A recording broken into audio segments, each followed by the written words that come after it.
Restored Republic via GCR. Duty note: be prepared with food, cash and medicine. The Emergency Broadcast System, EBS, was soon expected to deliver unfiltered truth directly to the people during a 10-day communication blackout period. Why? Way back over 5 years ago on Sunday, April 25, 2021, the collapse of America, and the world, was becoming apparent when an Obama/Biden/Clinton/Pelosi White House pedophile ring was revealed by Julian Assange in a Fox News Hannity bombshell report. We have hard proof that President Obama ran a pedophile ring out of the White House.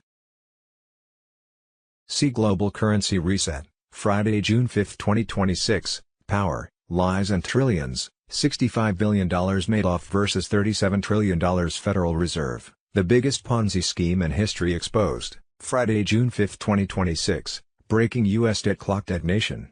Trump's Treasury dollar versus the debt machine. Every American owed $516,131 in hidden assets. Friday, June 5, 2026, Breaking, Epic Boom.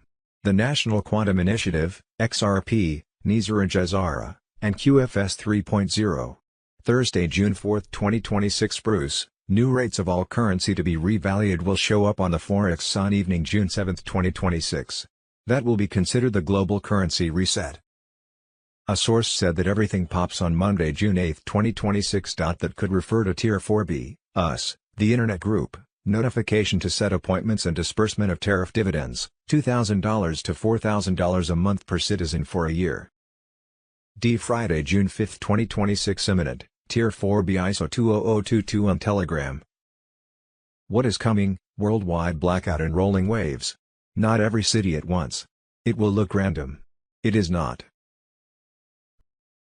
What you'll see first: 1. Local power flickers followed by identical maintenance notices across unrelated providers. 2.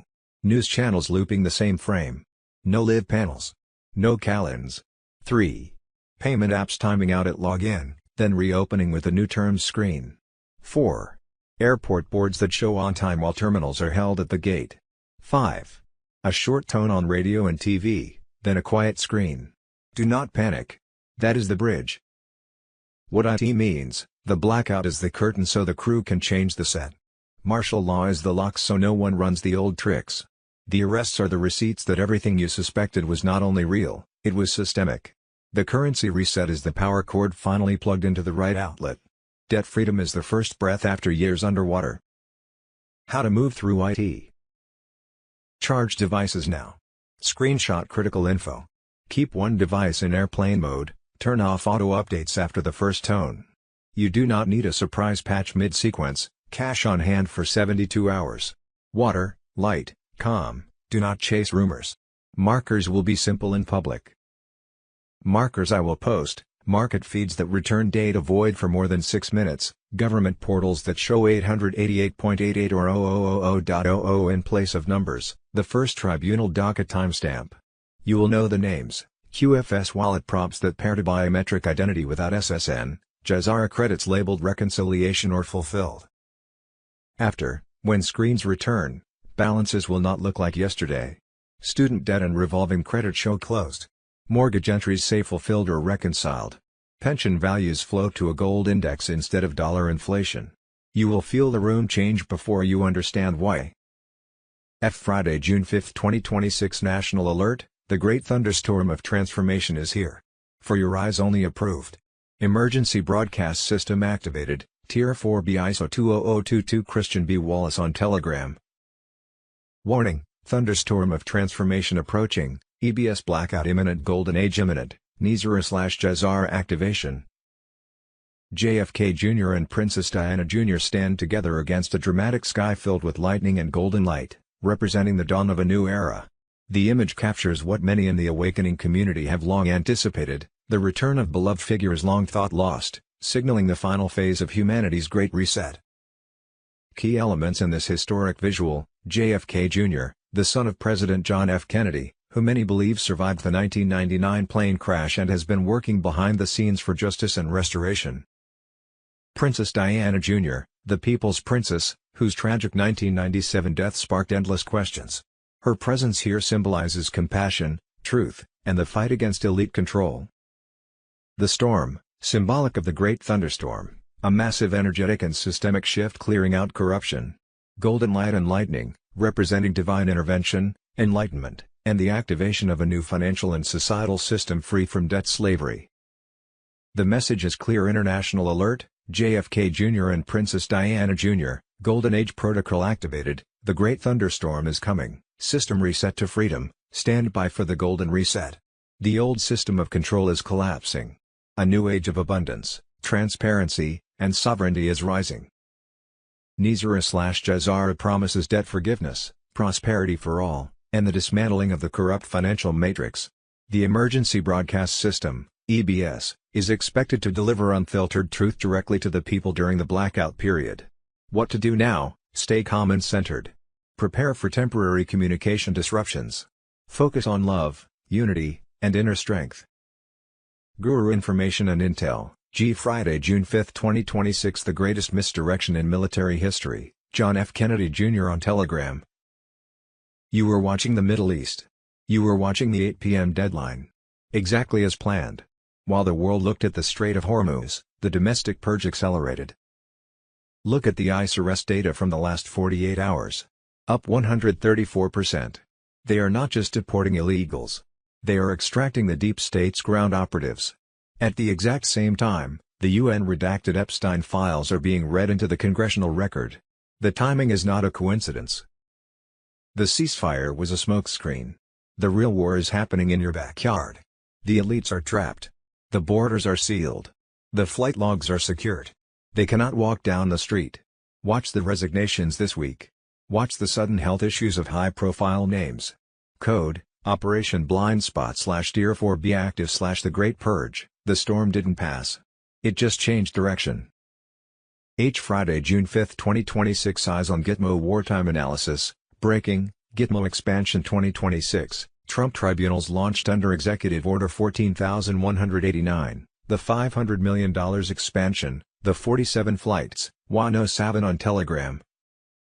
Unmarked flights from Andrews Air Force Base, Epstein files revelations, global high-profile arrests and the $500 million Gitmo overhaul signal that a military justice operation targeting treason and elite abuse networks is already in motion under President Trump. QAnon supporters and patriots see this as the accountability phase they have awaited. In late May 2026, the Pentagon approved $500 million for emergency expansion at Guantanamo Bay. Plans call for 89 new holding cells, 3 new courtrooms, a full medical wing and a long-absent communications blackout facility. This replaces prior efforts to shrink the site and prepares for high-level domestic cases involving betrayal, trafficking and sedition rather than standard threats. On May 15, 2026, President Trump signed Executive Order 14,189 reactivating military tribunal authority for civilian national security matters. Those charged with treason, trafficking or espionage now face military courts offering no jury trials, no plea deals and no prolonged appeals. Reports confirm these swift proceedings have already begun. Since May 20, 2026, 47 unmarked flights from Andrews Air Force Base have transported over 200 passengers to Gitmo with classified manifests and peaks like 14 on May 20th, 22nd on May 27th, 31st on June 3rd plus early morning flights on June 4th. The scale points to coordinated processing of serious offenders. Epstein files named hundreds in mid-May. Charges hit the Norway Prime Minister, Goldman Sachs faced resignations, Prince Andrew was arrested during flight surges, Elmidia was removed and Lord Mandelson detained. Trump stated justice is coming as the Gitmo operation intensifies. The system holds 327,000 sealed indictments versus a typical 1,000 annually. This volume matches the expanding tribunal capacity at Gitmo. The facilities target traitors and abuse network operators, not foreign terrorists. The tribunals are active now under operational security as the storm advances. Supporters note sudden silences, cancelled appearances and quiet resignations as signs the net is closing. All eyes stay on Gitmo where the shift from dark to light accelerates through precision strikes on corrupt structures. Justice for traitors has begun and the plan moves forward without pause. Friday, June 5, 2026. Huge update. The storm is here. Emergency broadcast system on Telegram. There is now military law under Gesara. 57 deep state banks have been wiped out in the last 72 hours. Daily executions at Gitmo. Troops deploying nationwide. Starlink under heavy fire from the cabal, but it's holding strong as the ultimate quantum shield. Trump is commanding a global military alliance across 200-plus countries. This isn't politics. This is war, on land, sea, air, cyber, and space. The quantum financial system is live, trillions in stolen wealth are being seized and returned to the people. Debt forgiveness. Wealth redistribution. The end of the cabal's control. Starlink isn't just internet, it's the battlefield grid. Quantum-accurate targeting, defense shields, and counterstrikes that have already neutralized rogue missiles, drones, and frequency attacks from Ukraine to Antarctica. Gitmo is a fortress of justice now. AI courts. Quantum encrypted trials. Biometric records. Confessions flowing. The traitors are finished. The last phase is unfolding. 10 days of darkness incoming. The world you knew is over. The mainstream media is silent, because they're complicit. Executives, producers, anchors, many are on that user list. They mocked the truth as conspiracy while children screamed into cameras, tortured for clicks and control. And now the game has changed. Trump's return equals hell for the cabal. Just 75 days after Trump's reinstatement, this takedown proves he reignited COG protocols from his first term. This wasn't Europol's win, it was a joint allied military strike led by U.S. Cyber Command, Space Force, and European/Russian patriots. The tribunals are ready. Gitmo isn't just open, it's expanding. Kidflix is only the first. 6 more hubs exist. Their names, servers, and dark tunnels are already known. They won't escape. What we think we know. As of Saturday, June 6, 2026, Friday, June 5, 2026. Before he was suicided, John McAfee exposed the largest drug and human traffickers in all of Central America. Angry at Belizean officials for raiding his property on bogus charges, McAfee donated laptops preloaded with spyware to many secretaries within the government. Within a week, the entire government computer system was under my control. I was looking for information that they had set me up for that raid. I didn't find that. I did find out that the Minister of National Defense was the largest drug trafficker in all of Central America, and the Minister of Immigration was the largest human trafficker, Nesara and Gesara on Telegram. Friday, June 5, 2026, Texas. This is huge. 10 ICE rioters have been found guilty for a July 2025 attack on ICE officers and facilities in Texas that resulted in a police officer being shot and damage to ICE vehicles. Sentencing will take place on June 18 with sentencing ranging from 10 years to life. Alert! General Michael Flynn, America is in the third ARC of history. This is an existential battle for our republic. General Mike Flynn detonates the truth. America faces its third arc of history, as consequential as the Revolution and Civil War. The fight is here, at home, against infiltration, globalists, and the deep state. With Trump, with we the people, the Republic will stand. Friday, June 5, 2026, boom. Megyn Kelly drops brutal truth bomb, detonates Mamdani, the socialist fraud exposed, classified broadcast for patriots. Friday, June 5, 2026, just in, trial international busts deep state, global crimes against humanity brought to light, crimes against humanity under international law. Voter fraud, Friday, June 5, 2026, Michigan 2020 election worker testified that 0 military ballots went to Trump, and all ballots were just for Biden, not even down ballot votes. Just Biden. Voters were found with impossible DOBs, with one born in 1928 but registered to vote in 1900, 28 years before they were even born. Military ballots showed a DOB of January 1, 1900. Supervisors refused to explain why and blocked challenges. Ballots were backdated from 11/4 to 11/2. Voters weren't found in electronic or supplemental poll books, so they were added as new voters, with fake January 1, 1900 DOBs. Thousands of similar affidavits document the same fraud nationwide. Patterns don't lie, electronic voting machines and politicians do. The 2020 election was stolen, the Schiff on Telegram. And Friday, June 5, 2026, South Dakota, election expert shows South Dakota officials that their election system is completely vulnerable to fraud. Loading the entire election system on a separate laptop, he is able to change passwords, decrypt data, manipulate, duplicate, or alter vote totals, outside the official, certified environment. The software isn't hardware-bound or encrypted in a way that prevents unauthorized use and was used in the 2020 election and many others. South Dakota, including Brookings County, has faced separate 2024 to 2025 complaints and petitions exactly about S&S, selling counties laptops not listed on the official EAC certificate for the certified version of the system. This violates state and federal rules. Friday, June 5, 2026 California, this is how Democrats stay in power in California. Martial law on Telegram. U.S. Attorney Bill Saley was kicked off the Elections Committee by Democrats for fighting for voter ID. He exposed how the state's website allows anyone to receive mail-in ballots without a driver's license or social security. You simply check the box, "I don't have one," and are sent a ballot. The Democrats in our legislature in Sacramento kicked me off my Elections Committee for fighting for you, the voters, and speaking up on voter ID. I'm on the website for the state of California to register to vote. On the section where you put in your driver's license, your last four of your social, there's a box underneath each one. It says, "I don't have one. I don't have one." And then you are allowed to proceed to go to vote. What is the agenda here? Why do we let people register to vote and we don't verify their immigration status? We need to instill confidence in our elections. Here's how Democrats rig elections with those mail-in ballots. California moved aggressively toward universal mail-in ballots.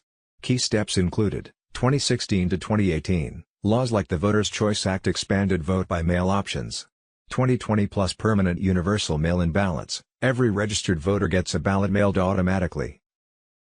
Ballot harvesting, third parties collecting and delivering ballots was also legalized and expanded. The finishing blow, in 2024 SB 1174 was signed. It locked in the statewide no ID standard, and that right there is how you permanently rig elections forever. No one can ever beat this voter fraud. We need a federal audit of California elections. The punishment for election fraud should be equivalent to the punishment for treason, because that's exactly what it is. Friday, June 5, 2026 If you want to find the secrets of the universe, think in terms of energy, frequency and vibration. Dear 4B ISO 20022 on Telegram. He didn't just say it. He proved it. Nikola Tesla was the greatest genius of the 20th century. He gave us alternating current, radio, and wireless communication. But what they didn't teach you in school is that Tesla also discovered how to heal the human body. In 1898, Tesla began experimenting with high-frequency electromagnetic currents passing through the body. He discovered that specific frequencies could stimulate cellular regeneration and restore the body's natural energy field. For 80 years, they told you to rely on chemical pills and scalpels. For 80 years, they hid the fact that your body can be tuned like an instrument. But Tesla's work didn't disappear. It went underground. And now, it's finally coming back. Friday, June 5, 2026 Tartaria was real. An entire civilization was erased from the map 200 years ago. Tartaria on Telegram. Open any map printed before 1850. There it is. Grande Tartary, the largest country on Earth. Stretching from Eastern Europe to the Pacific Ocean. Larger than Russia, China, and India combined. On every map. In every atlas. Referenced in every encyclopedia published before 1900. Then gone. Completely. As if it never existed. No war of conquest recorded. No collapse documented. No transition explained. One century it's the largest nation on Earth, the next century, it's not in any textbook. An entire civilization. Erased. Not conquered, deleted. The architecture tells the story they couldn't fully erase. Every major city in Europe, Russia, and North America contains buildings that don't match their official construction dates. Massive stone structures with impossible engineering, built during periods when the city supposedly had populations of a few thousand people with no industrial capability. The U.S. Capitol building. The British Parliament. The cathedrals of St. Petersburg. The World's Fair buildings of Chicago, San Francisco, and St. Louis, structures so massive and ornate that they were allegedly temporary exhibition halls built in months, then demolished. Demolished. Buildings that would take decades to construct today, built as temporary structures and torn down. They weren't built for the World's Fairs. They already existed. The fairs were the cover story for revealing structures that were already there, then destroying them before anyone asked who really built them. The technology was advanced. Free energy architecture, Buildings designed to harvest atmospheric electricity through spires, domes, and antenna-like structures on every rooftop. The ornamental features on pre-1900 buildings aren't decorative. They're functional. Electromagnetic collectors. Frequency resonators. Energy distribution nodes. Every old building with a spire was a power station. Every dome was a frequency amplifier. Every decorative iron fence was a grounding system. The entire infrastructure of the previous civilization was an energy grid, free, wireless, unlimited, built into the architecture itself. They didn't just erase Tartaria from the maps. They disconnected the grid, removed the technology, capped the spires, filled the basements. Then sold you electricity through meters and told you it was progress. The mud flood evidence is global. In every major city, the ground floors of old buildings are partially buried. Doors that lead to walls of earth. Windows half submerged below street level. Entire first floors that are now basements. Cities worldwide show evidence of being buried under 4 to 15 feet of material, simultaneously. Not gradual accumulation over centuries. A single event. Global. That buried the previous civilization's infrastructure and allowed the current controllers to claim the buildings as their own, after digging out the upper floors and calling the buried levels basements or foundations. The Great Reset isn't coming. It already happened. 200 years ago. A civilization was destroyed. Its people were scattered. Its history was rewritten. Its technology was stolen and hidden. And the buildings it left behind were claimed by the families who destroyed it. You live in their buildings. Walk their streets. See their architecture every day. And you've been told it was built by people with horse-drawn carts and hand tools. Code, Tartaria erased /mud flood /free energy grid /reset 1800s. Hello Patriots, I'm at Restored Republic via a GCR updates compiled by Judy Byington. Prepare for within 48 hours an EBS activation, global blackout and lockdown. Normal communication will cease for 10 days. Banks will be closed. Trump has mobilized military units worldwide for the greatest military sting operation ever to destroy the Satan-worshipping. Judy note. Prepare for possible EBS activation, blackout, lockdown, and bank closures, with food cash on hand for a possible 10 days of communication darkness while Trump's global military alliance makes worldwide mass arrests of Satan-worshipping pedophiles. White hats are in charge. Trust the plan. Sources at Gitmo have reported that Bush Jr. was executed for 9/11 after implicating his father, the Clintons, Obama, and Biden in a web of treason. European royalty, including the UK, and Catholic Church all the way to the Pope. But now, Obama, the Clintons, and Biden have already undergone military tribunals at Gitmo. Obama is said to be flipping, facing execution. He's now giving up the names: Benghazi, Uranium One, child trafficking, and the deep state hierarchy. Hillary Clinton faces identical charges. Both Clintons are believed to have laundered billions through the Clinton Foundation. And there's a link to get that book. For close to 40 years, I've followed satanic coven activities. Here in my home state of Utah, I've collected and turned in perpetrators, name of missing children seen killed in satanic rites, and evidence of rapes and murders of children. And during those 40 or so years have been turned down many times on requests for investigations of perpetrators by legal authorities, including local police departments, county sheriffs, the FBI, and the Utah Attorney General's office. Why? It is my personal opinion that satanic followers are embedded in those police, county sheriff, Utah AG office, CIA, and FBI departments, all the way up to the federal levels. Trump and his teams were doing fantastic jobs of catching, arresting, and getting rid of national and international satanic perpetrators. But those on the local level were still doing their thing, without consequences. It's going to take a big wake-up call for the nation and world in order to save the children.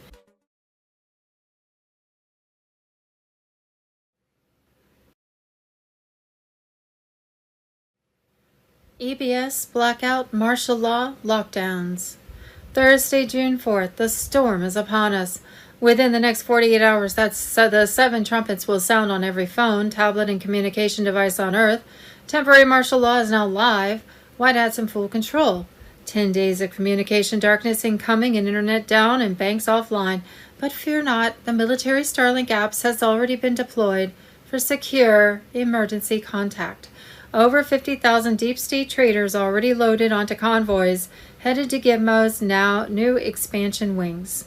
Control blackouts across the globe, timed, targeted, deliberate. Layers of martial law will protect while the old system is silently dismantled. Mass arrests that don't look like mass arrests, sudden resignations, hidden issues, flight cancellations, disappearing press events. At 5:05 a.m. Eastern Standard Time on Thursday, June 4th, humanity reset, with final confirmation codes transmitted through the quantum financial system Lattice. Tier 4B, ISO 20022 on Telegram. A secure trinity of nodes at Mount Cheyenne, St. Petersburg, and Uluru reported zero interference. The system was sealed, the future locked. The banks you once feared gone, the chains of credit slavery snapped. In their place was a living system, encrypted by light, responding only to heart frequency and truth. Declassified Gitmo documents confirm that the U.S. has been operating under emergency military governance since 2021. Trump never left. He entered a higher command. Now, with the final keys turned, the real republic is returning. Every major capital is on alert that London, Vatican, and Brussels have been stripped of diplomatic shields. Special forces were moving in under EBS cover with targets acquired. Names you know and faces you trusted. It's over. But for you, it's just the beginning. The age of deception has collapsed. The age of sovereignty has risen. Welcome to the other side of the storm. Imminent what is coming. Tier 4B ISO 2022 on Telegram. Worldwide blackout in rolling waves. Not every city at once. It will look random. It is not. Martial law overlay to keep streets quiet while the old rails are drained. Flight delays. Cancelled pressers. Global currency reset that flips value from paper promises to asset weight. Freedom from cabal debt as legacy ledgers convert to zero or fulfilled. What you will see first. 1. Local power flickers followed by identical maintenance notices across unrelated providers. 2. News channels looping the same frame. No live panels. No call-ins. 3. Payment apps timing out at login, then reopening with a new terms screen. 4. Airport boards that show on time, while terminals are held at the gate. 5. A short tone on radio and TV, then a quiet screen. Do not panic. That is the bridge. What it means. The blackout is the curtain so the crew can change the set. Martial law is the lock so no one runs the old tricks. The arrests are the receipts that everything you suspected was not only real, it was systemic. The currency reset is the power cord finally plugged into the right outlet. Debt freedom is the first breath after years underwater. How to move through it. Charge devices now. Screenshot critical info. Keep one device in airplane mode. Turn off auto updates after the first tone. You do not need a surprise patch mid-sequence. Cash on hand for 72 hours. Water, light, calm. Do not chase rumors. Markers will be simple and public. Markers I will post. Market feeds that return data void for more than 6 minutes. Government portals that show 888.88 or 000.0 in place of numbers.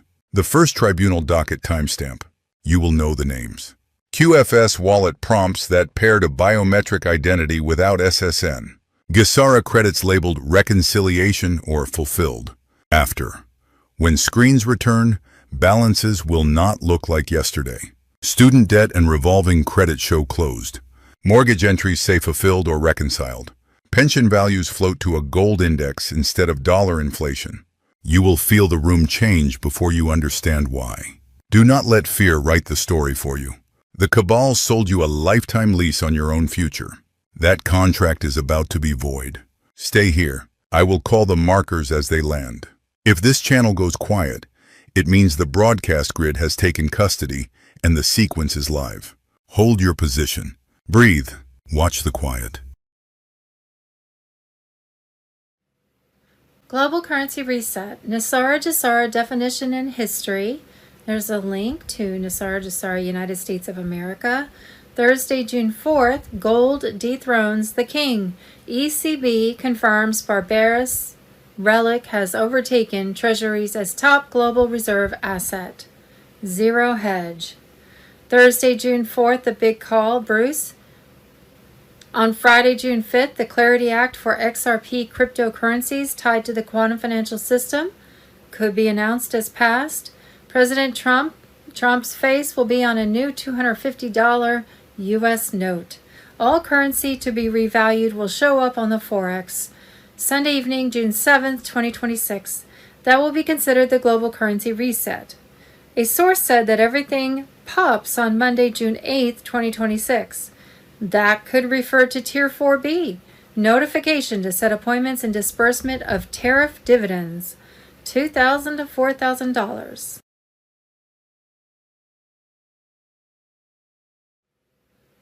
Thursday, June 4th, bank shutdowns mask the final transfer. Tier 4B ISO 20022 on Telegram. High security operations were moving at full speed. Unmarked convoys were leaving federal complexes at night carrying sealed containers and classified files to underground military facilities. Treasury insiders report massive data migrations from legacy bank servers into QFS nodes.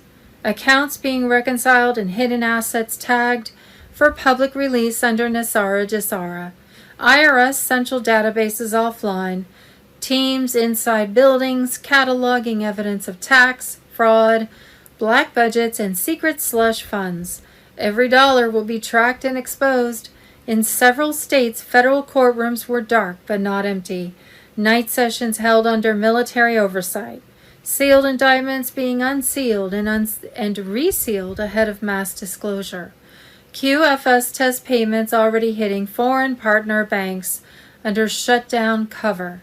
The shutdown has begun, but was only the curtain. Behind it, the old system is being gutted, and the new one is already humming. What the world will see next will break the illusion forever.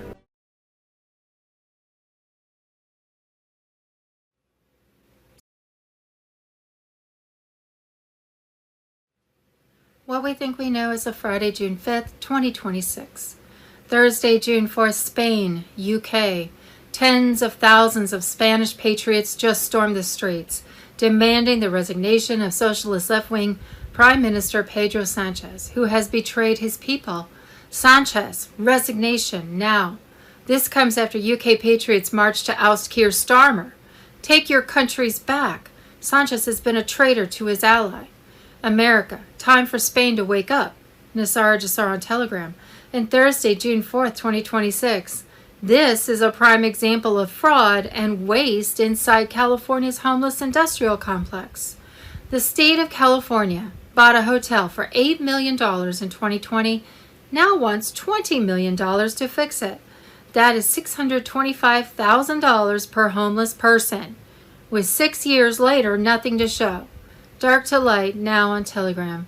Thursday, June 4th, breaking special report.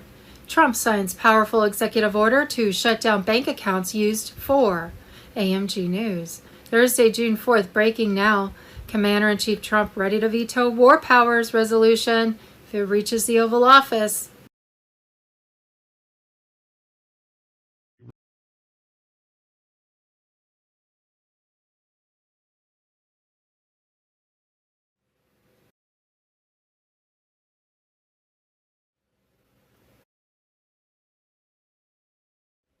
Voter fraud. Thursday, June 4th, South Dakota. Election expert shows South Dakota officials that their election system is completely vulnerable to fraud, loading the entire election system on a separate laptop.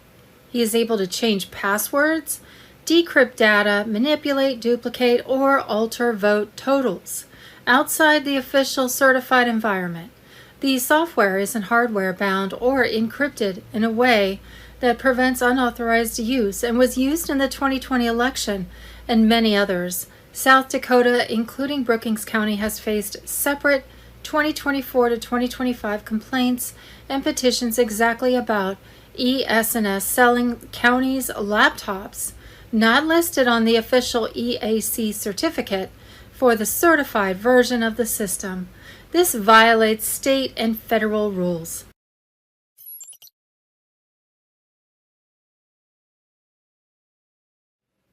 Thursday, June 4th. Illegal migrants caught registering and voting through the Biden administration's own policies, NGOs, and other illegal methods. 17th letter on Telegram. Executive Order 14019 and loose interpretations of the National Voter Registration Act, Motor Voter Law, are forcing federal agencies and taxpayer-funded NGOs to hand out voter registration forms to non-citizens. Straight from the border, millions of illegal migrants released into the U.S. under Biden-Harris policies ended up receiving driver's licenses, work permits, and voter registration materials, creating a pipeline for fraud. Non-citizens are being given forms at DMVs, agencies, or NGOs and told to sign, turning them into unwitting or deliberate criminals while undermining U.S. elections. These tactics are then used to flood voter rolls, to cook the books when committing election fraud. This is why they don't want to clean the voter rolls. Whether they're considered active or not, they need to all be removed from the rolls. Your thoughts aren't all yours. They broadcast frequencies into your skull and call it inner dialogue. In 1974, the U.S. military patented a device that transmits audible speech directly into the human skull without any external sound. Patent number 3900-134. Apparatus and method for remotely monitoring and altering brainwaves. Public record, searchable, 52 years old. The technology uses microwave pulses, modulated at specific frequencies, that the human auditory cortex decodes as sound. No earphones, no speakers, no device on your body. A directed beam from any distance, and you hear a voice inside your head. You'd call it a thought. You'd call it intuition. You'd call it your inner voice. You'd never suspect it came from outside, because it sounds exactly like you, thinking. The program evolved. By 1994, under DARPA project Medusa, mob excess deterrent using silent audio. The technology could target individuals in a crowd. One person hears the transmission. Everyone around them hears nothing. The target cannot prove they're hearing anything, cannot record it, cannot demonstrate it to anyone else. Behavioral nudging. Low-level transmissions over extended periods that gradually shift beliefs, preferences, and decision patterns. Not a single dramatic voice. A slow, imperceptible drift in how you think. Over weeks, months, years. You change your mind about something and believe it was growth. It was programming.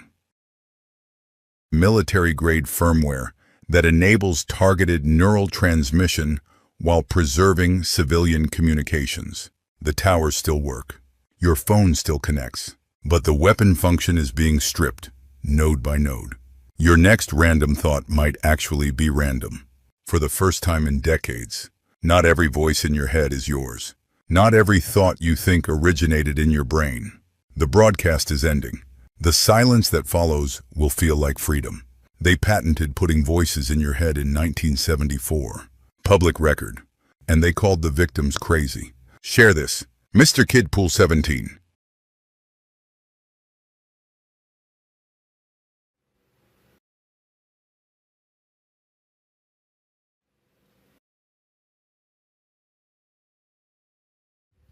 Fraud. Thursday, June 4th, Obama-Biden cronies caught stealing $29 billion in taxpayer cash. EPA Chief Zeldin drops criminal referrals to DOJ for massive green energy heist. Carolyn Levitt on Telegram. John Solomon says EPA Chief Lee Zeldin just informed him that Obama and Biden administration officials ran a massive self-dealing scam, funneling $29 billion in green energy grants to their buddies, former cabinet secretaries, big Democrat donors, political activists, including a Stacey Abrams-linked group that got $2 billion despite almost zero revenue. Zeldin blocked the money, uncovered the pass-through nonprofits used to launder it to insiders, and has now made several criminal referrals to the DOJ. Read that again. Obama's $29 billion heist, planned by Barack Hussein Obama.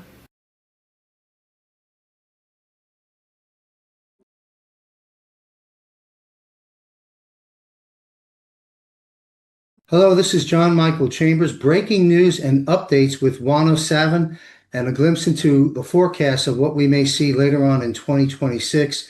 Thank you, Juan, for joining us here. Good morning over there. Yeah, it's a beautiful day. It's going to be a nice sunny day. Let's launch right into it, Juan. I want to talk about the economy. Obviously, we have the results of the backwardation issue we spoke about months ago now coming home to roost for the central bank system and the Federal Reserve. Do you care to unpack, in layman's terms, for the average Joe, what is happening in the central banks with the futures contracts, the silver market, and how do you see this playing out? I mean, it's happening right now, and to me, it's unprecedented, historic, volatile, and great news, but there's be a lot of twists and turns. What do you see happening? How can you explain it and forecast what's about to develop? Well, I mean, I've talked to your listeners and many other audiences for quite a long time about the metal, specifically silver, the more volatile metal, much more volatile than gold, and the suppression of silver. The reason that it's going to ratchet up fairly dramatically, in part, is because it's slingshotting back to some stable location where it should be relative to the economy, and not just specifically gold, but to the industrial use of silver. Silver is extremely, extremely important in this modern age. It's not just for electrical conductivity, but within computer chips, the server systems, and new technologies that are coming in line as we move to other power systems, means of powering whole cities, whole countries. President Trump just did this deal with the fusion operation, going into the fusion energy market. The technology is valid. We have several different methods where we can generate power through variations of what is commonly known as a fusion process. We can do it in micro bubbles, mini suns types of things. There's patents that have been around for a very, very long time. In fact, the formula for power output greater than power input, not power from nowhere, energy from nowhere, because that no patents exist on that, but there's actually several dozen patents that are in play for power output over input based on getting power out of subatomic mass and other ways of generating, Hutchison effect, all sorts of things. So we know that there's things in there. All of these technologies require excellent energy transfer, and silver, even at many times its current price, is still the best material to transmit that power between locations, if you will, as a conductor of electricity. There's stuff that isn't even known in the public side, even in the batteries. Samsung's got some new battery technology that they have that requires a significant amount of silver. That's actually a heavy battery. There's lighter versions that can also be brought online that require a couple of different metals, not just silver. So you're also seeing palladium, platinum moving with silver. Most people aren't paying attention to that. They're moving with silver in their value increases.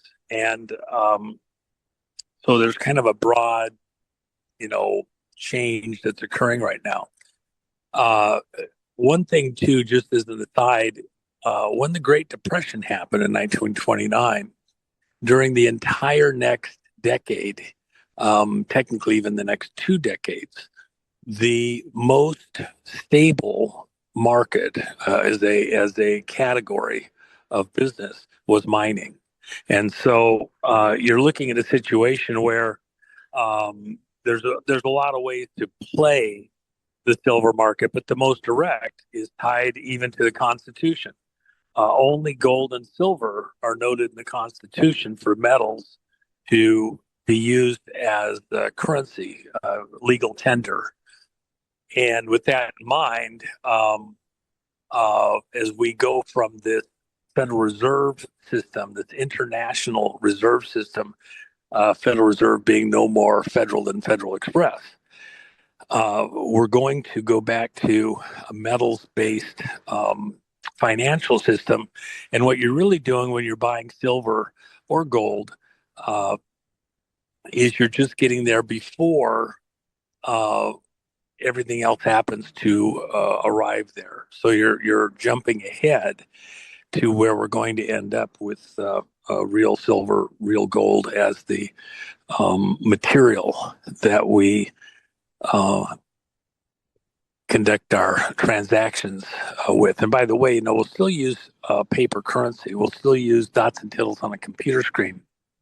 But the bills that you pass, the legal tender, will be silver or gold-based certificates tied via a serial number to actual pallets of gold and silver in the Treasury's control.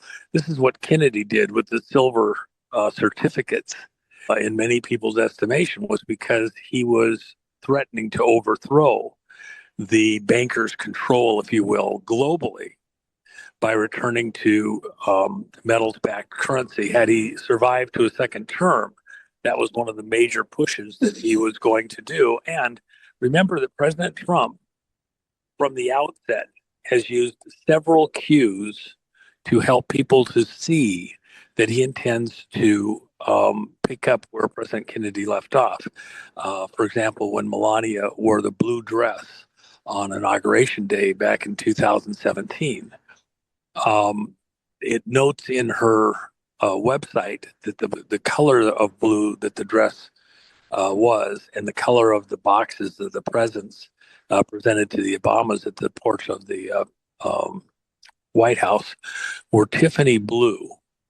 A color created by Jackie Kennedy when they redesigned the paint scheme for Air Force One, which she sat on the committee, headed the committee for that work.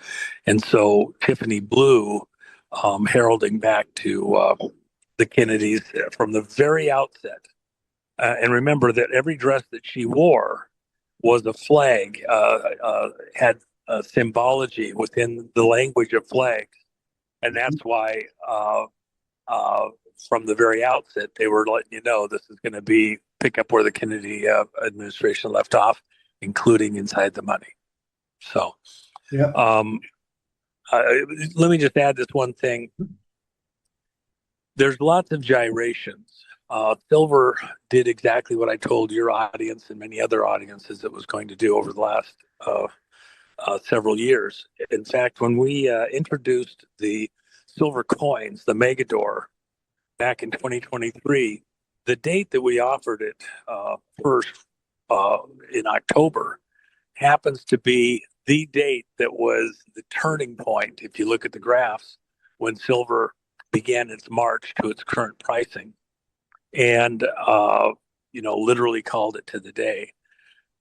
And I've done other stuff related specifically to silver, going all the way back to the close of the silver window in London, which I called about 6 weeks in advance. And people can verify that with me, the Guerrilla Economist. I nailed it with precision. And nobody else believed it was possible. All the pundits, everybody else, I was full of it. Well, I wasn't. I know this market pretty well. In fact, it's another interesting thing. The atomic weight for silver, 107. Um, so it's just kind of a fun little detail. But the problem for the speculators, the markets, whatever, is that uh, silver has to rise radically from where it's at right now to be stable within the currency exchanges, etc. Um, the other way to look at it, however, isn't that the silver's really changing in price as much as you think. What's actually happening is the value of the paper dollar is going down. It's under attack. It's being undermined by the actions of President Trump because the dollar, as traded around the world, it's a Federal Reserve note. It's a promise. It's a political promise, and it is. It's actually what we're going after. It's no more federal than Federal Express, the Federal Reserve. It's a private banking group operation through political fraud. The printing of our currency was moved to the Federal Reserve system. And this was an attack on the sovereignty of America. For over 100 years, our ability to conduct business as a nation has been usurped with this fraudulent currency, and then we pay a service fee um, for a debt that we can never get out from underneath because of the way it is printed. You create debt, and then you print money to cover that debt, including the payback. It's a fraud. Yes. So, in what President Trump is doing, he's getting ready to switch to constitutional money.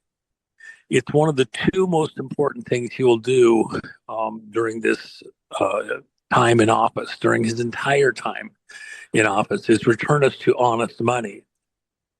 And you'll see this over time as we switch from paying the debts of America with Federal Reserve notes from a government position to paying our debts, including things like Social Security and Medicare and all sorts of other things that our government has to pay for, paying for it with Treasury certificates tied to actual physical gold and silver on deposit. There's a little variation I won't go into here. I don't think it's quite time yet, but there's, people say, well, there's enough gold and silver in there to do that. And there is a path forward that's actually very, very, very solid. So we'll cross that bridge as we get to it further down the road. But it's an important, solid plan. We're having a war, a global war, not with bullets necessarily, but with economies, and creating the tariff and then moving production, manufacturing back home, including the mining.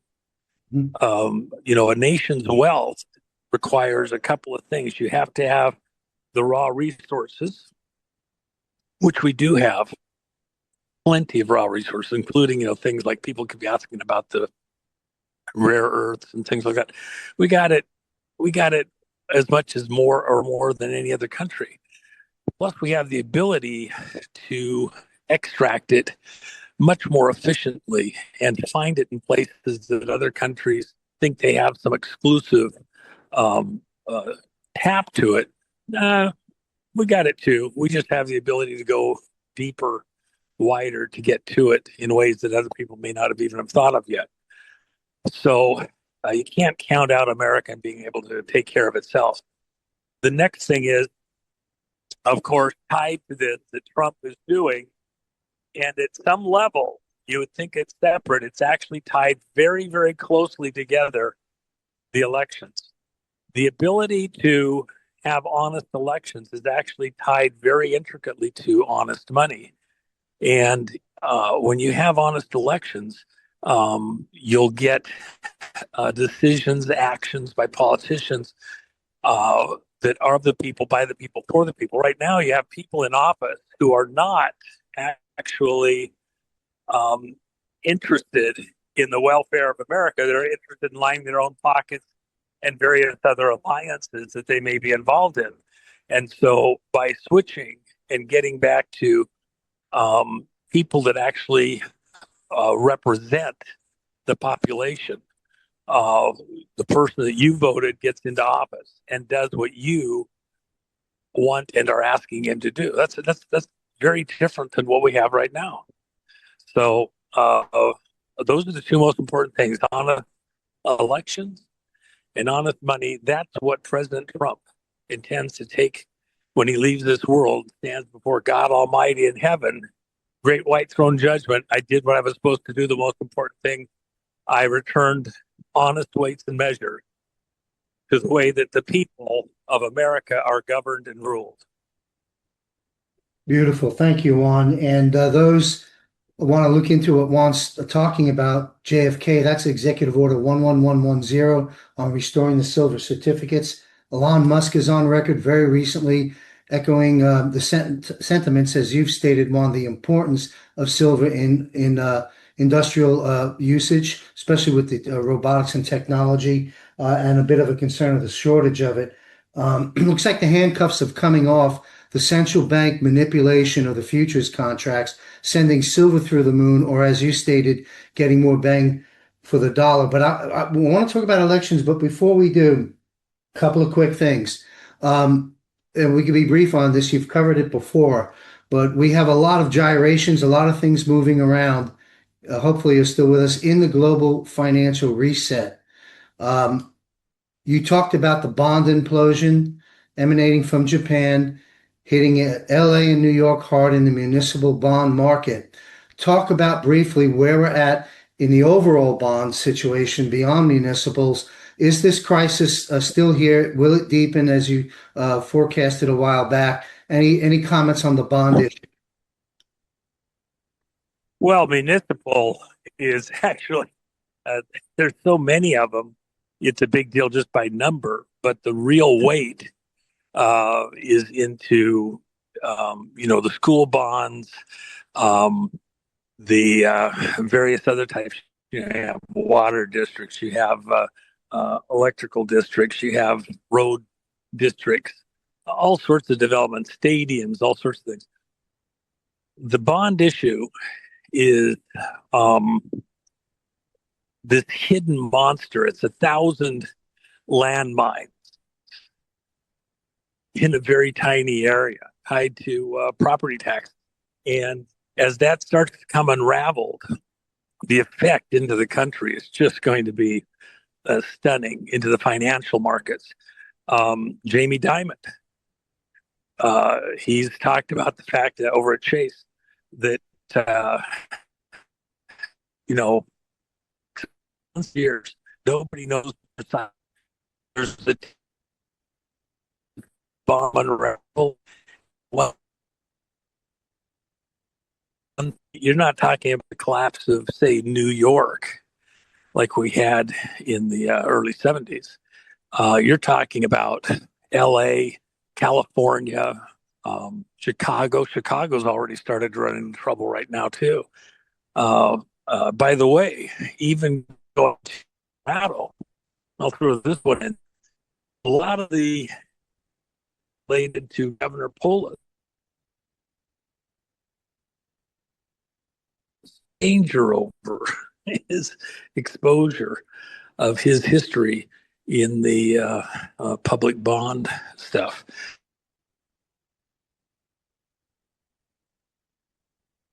We've got some intermittent internet there, Juan. Yeah. If you could back up your words, we lost you for a moment. Yeah, should stabilize momentarily. Governor Polis in Colorado, a lot of his early history is tied to bonds and for governor. And some of that activity is stuff that has the potential to be very difficult for him as to explain as we get further along this. So, and you have other politicos all over the country that have similar exposure. Even Newsom, the real he and you think about the most Juan, we've got intermittent connectivity. I'm going to ask a question. Hopefully the Wi-Fi right. will Hold on settle. one second. Hold on one Sure, second. Let me see if I can get the Wi-Fi going here. you Let's got see it. if I can get the You got Wi-Fi it. going here. One Thank you. second. Sounds good right now. Well, that's what I'm saying. It should stabilize just to be on the safe side. Let's There you make go. sure that it's good. A little nippy side. I didn't feel like. There we go. Well, see if it's got there. Yeah. So. Juan, let me ask you a quick question. I know it's on the minds of pensioners, retirees, and so forth. And I'm not expecting you to have a finite answer, but your words of wisdom are important for people. Most of the pensions, state pensions and private pensions, by regulatory models, are required to hold a fairly large percentage of a mixture of bonds. How concerned should people be about their pensions, state or private, since they're bond heavy by regulation? And if this became cataclysmic, would there be a move made through emergency efforts by the president to stabilize this? Well, uh, they should be concerned, and uh, there's things that can be done to help take the edge off. But the reality is, um, your, I said this all the way back in 2014, and I was very, very, very, very clear on this. President Trump's role at this moment in history, coming in as president from the very beginning, was to preside over Mhm. the bankruptcy of America. Now that sounds pretty horrible and harsh, et cetera, except when you have a good bankruptcy judge, what they do is they weed out the legitimate people who have lost something within the bankruptcy. They put huge investments in actual skin in the game, and those that were speculative, those that were going to get a big gain, attorneys with the 1,500 an hour charges, all sorts of stuff that comes up, and a good bankruptcy judge will limit or eliminate a lot of the false claims or egregious claims to restore as much of the original investment back to the original investors that may be damaged in something like this, real skin in the game. You're not going to be able to fix everything that's wrong perfectly. Horrible things have happened. Great trauma and drama has occurred. So there's a legal term. It's up to any person engaged in any type of a business arrangement, if something's going sideways or has the potential to mitigate your damages. Even if you're going to do a claim against somebody else, if you just try to make it worse so you can get more money out of somebody else, a judge can look at it and say, well, you had the ability, the opportunity, the responsibility to see there may be a problem and limit your own damages as much as you can and take action. And so in this critical moment, if you understand that America in many ways has been robbed, stolen blind, criminals have been in the roosts, and foolish actions have taken place, wrong action has taken place. Um, do you have time? Have you been warned enough to get out of the way of trouble? A wise man sees trouble and gets out of the way. That's the scripture.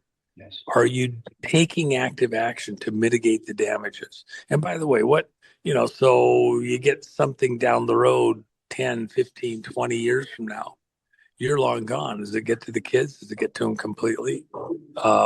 You need to be a bit proactive. You were sold a Ponzi scheme. Yes. You grew up in a Ponzi scheme with the Federal Reserve System, this global system, a bunch of racketeers, Mhm. Al Capone's on a global scale. Um, knowing that, and most of your audience, John, is pretty savvy. They know that things have gone wrong. There's all sorts of stuff. You want to see some way to get out from underneath it in your lifetime. You don't want to wait for politicians, even if you like them or not. Trump says all the right stuff. I love him. Okay, but he may not be able to get to you precisely in your situation efficiently, fast enough, whatever. If you see opportunities to get out of the way of trouble that's coming, you should probably be thinking actively about how to do that, and praying. By the way, God Himself Yes. knows what's coming. So, you need to get out of the way. This is going to be so big, these next many months, all of this year, so big. And by the way, and I've said it to your audience before, but I'll say it again. The most important two things that President Trump will do during his entire time in public office, his entire lifetime, the two most important things that he will stand on are returning honest elections to the American people, of correcting all of these frauds within the election system, honest weights and balances. Each citizen gets their vote, and it's not diluted by false votes. It's not diluted by other people voting multiple times. It's not diluted by people who aren't actually citizens voting and diluting your vote. Honest vote, your vote gets counted. Honest weights and measures. God says He hates dishonest, lying weights and measures. So the vote, and then money, honest money. You've been being ripped off by really, they wear really good suits. They, look really clean cut and talk, like accountants, and they're just trying to protect you. It's like watching an Al Capone a staff meeting. They're all in their suits. They dress nice. The waiters are there, and it's going to be you. They're acting all clean as they go about the bloody business of fleecing you dry, and then enslaving your kids, blowing up your streets.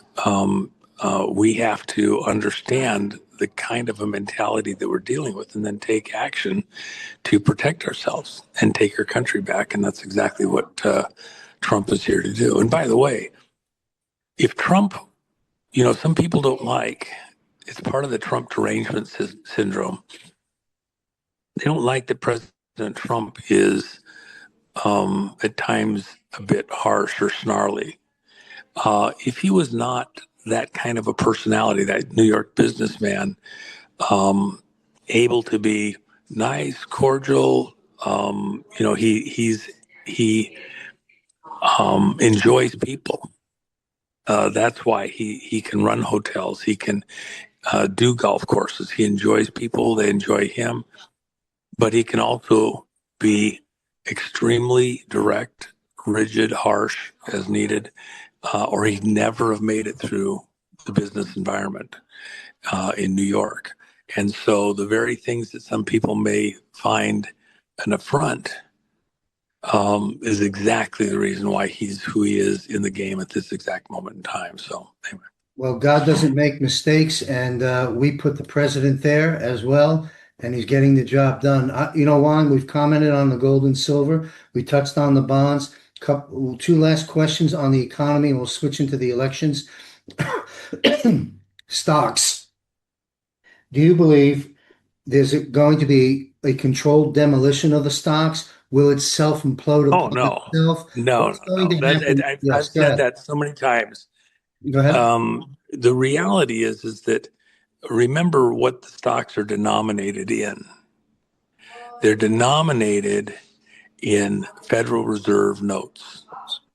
So the stock market represents real tangibles, if you will, gold bars shaped like a jet, an office building, cars, patents, real people with skill sets, server farms, all sorts of tangible things that have, real tangible value. There's some of it, obviously hypothecated for years or tens of years or even hundreds of years of return on investment speculatively.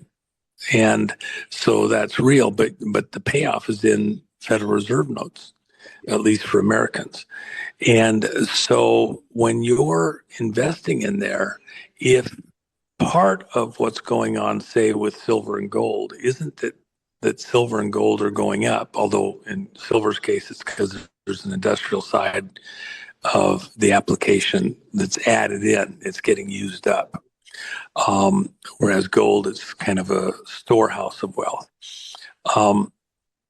With that in mind, uh, uh, the value of those gold bars, if you will, the businesses, the airplanes, everything else, it's not that it's going up, it's that the dollars that you're buying it with are going down. These Federal Reserve notes are going down in value, so it takes more of them to purchase the same thing. It's the opposite of what people think.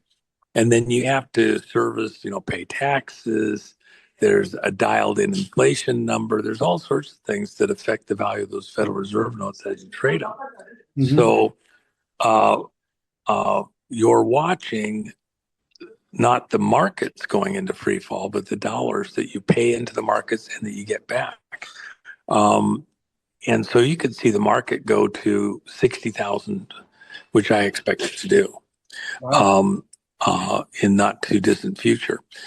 As it goes to 60,000, when you get paid back, how much are the Federal Reserve notes able to purchase at the same time? If, gold goes up, 20%,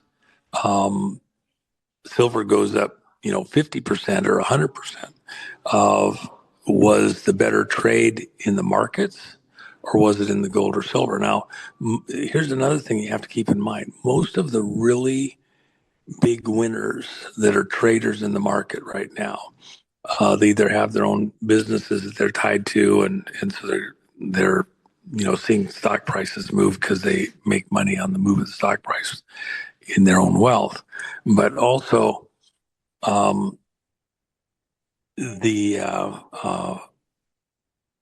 the real issue there within the markets is that even if you're going to make a gain, you're going to get paid back and you have to pay taxes on your earnings, your new income.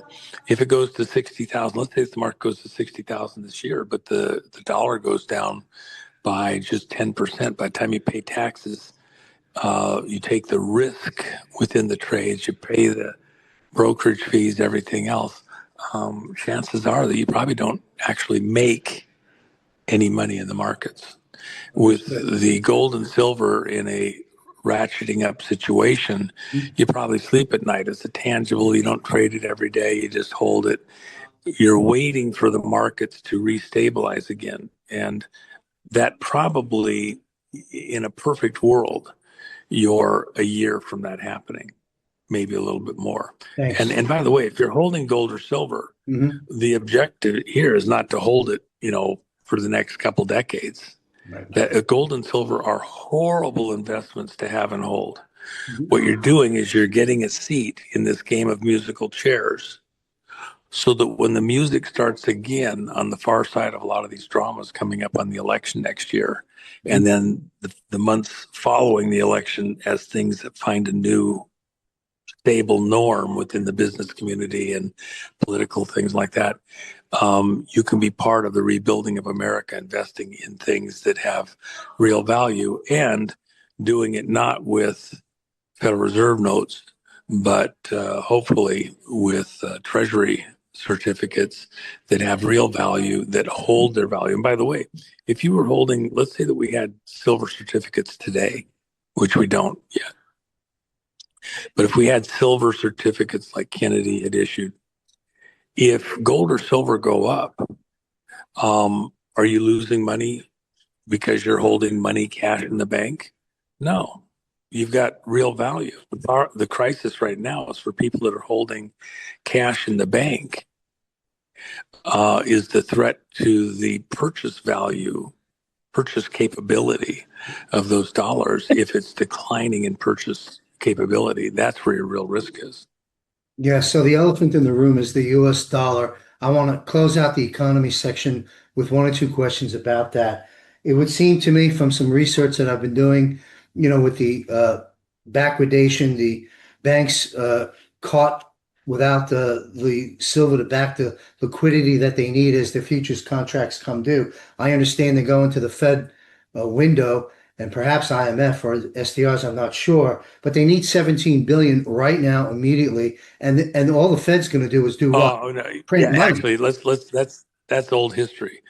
Look, the number that was being used on Saturday and Mhm. Sunday, Yeah. as we taped this, we're in the early part of Monday morning in the Asian markets and across, and the markets have been open for about 6 hours. Okay. And by the way, silver has gone. It started out at 79.75 approximately. It went up to 84, just shy of 84, all the way down to 77, and back up, crossing back and forth into 80, and now just shy of 81 dollars an ounce. Now, the reason that's real important to understand these gyrations, the market and instantly recognized or was telegraphed that huge money was going to be brought in to cover positions because the market had gone up over 10% on Friday at the Mhm. close. Yeah. It damaged margin calls, etc. So those people who were in margin call situations within the banking community, which big banks involved in this gambling, uh, had gotten sideways. They'd gambled and the market went against them. And so they had to cover those positions. The Federal Reserve and the global reserve systems were in a very dangerous situation to lose control of their paper promises Mhm. and their paper hypothecation of silver specifically. The game was up. Yes. I mean, Hey, sorry about that, John. no, I don't know no, what the issue was, but I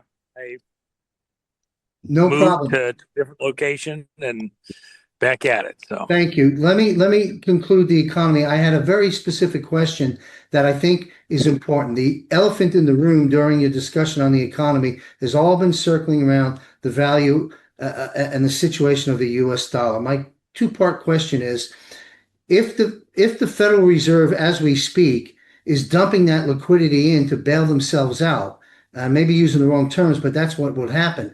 That would, if it's 20 billion or whatever, and that's just a band-aid for another week or so as more of these contracts come due that they don't have the silver for. So if they're injecting the capital in, that's going to drive the dollar down. It's already down 10% year to date. Do you see this as something that's imminent and that's happening? And second part question is the BRICS. They are ready. There's the BRIC go back dollar currency of sorts, not dollar, that I understand. How do we interact with BRICS? Is that another potential nail to drive the dollar down? That's kind of where I'm going. The Fed having to put money in to bail themselves out. Silver contracts come and due every day. They don't have the silver. They're going to put the liquidity in to kick the can down the road, drops the dollar down. Would you concur with that analysis?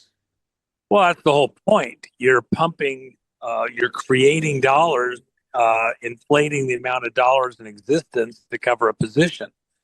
Um, and the reality is, and this is part of what I was actually got cut off on. I want to finish this one Mhm. point. Very, very important. What is driving silver up is not a classic market where it's traders that are just speculators, if you will. They're not just trying to hold a position. It is the industrial demand for silver, especially inside the United States. We're not going to have the cheaper silver from China controlling and owning what's about to happen in America. You're going to have, with the tariffs, you're going to have to pay a huge fee to get that silver in from outside the country. So it's going to favor mining domestically. The problem is it takes a long time to get mines up to speed and get them working. And so it's not instant, it's not overnight. When we were attacked in the mining industry here in America, that attack took years for China to get set up to do. And when they pulled the pin on this attack on American mining, they did so literally in a day. The mines across the country that were making critical materials, they literally shut down in the middle of the first shift of the day as these markets came online.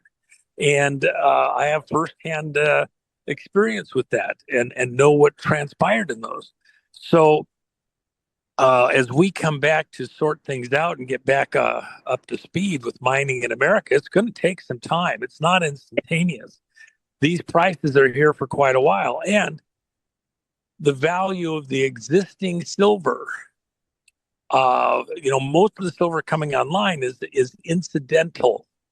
It's part of other mining, zinc, copper, other things, and you get some silver out of it. And the mining companies use it to, help cover other expenses, but it's not the primary thing they're going after. The processes that they have to do to get certain materials out of the earth that they go after, the way they target veins, etc. It just doesn't pay to go after silver specifically in most of these locations. It's just a byproduct of other mining operations. It's going to take some time to get silver mines back up to speed here in America. In a perfect world, in the meantime, you don't have enough material. And with the arrangements, we'll do some negotiating with other countries that want to work with us and allow them to get their silver into the U.S. markets. But it doesn't serve our purposes to drive the price of silver down radically, because then you're not incentivizing doing mining here domestically of our own resources with our own citizens and our own tax structures, etc., benefiting. It would just be going back to the old system. So it has to hold for a bit to get there, and it's got to reset at a number that makes it okay to mine here in the U.S. So remember, what you're competing with is slave labor in China.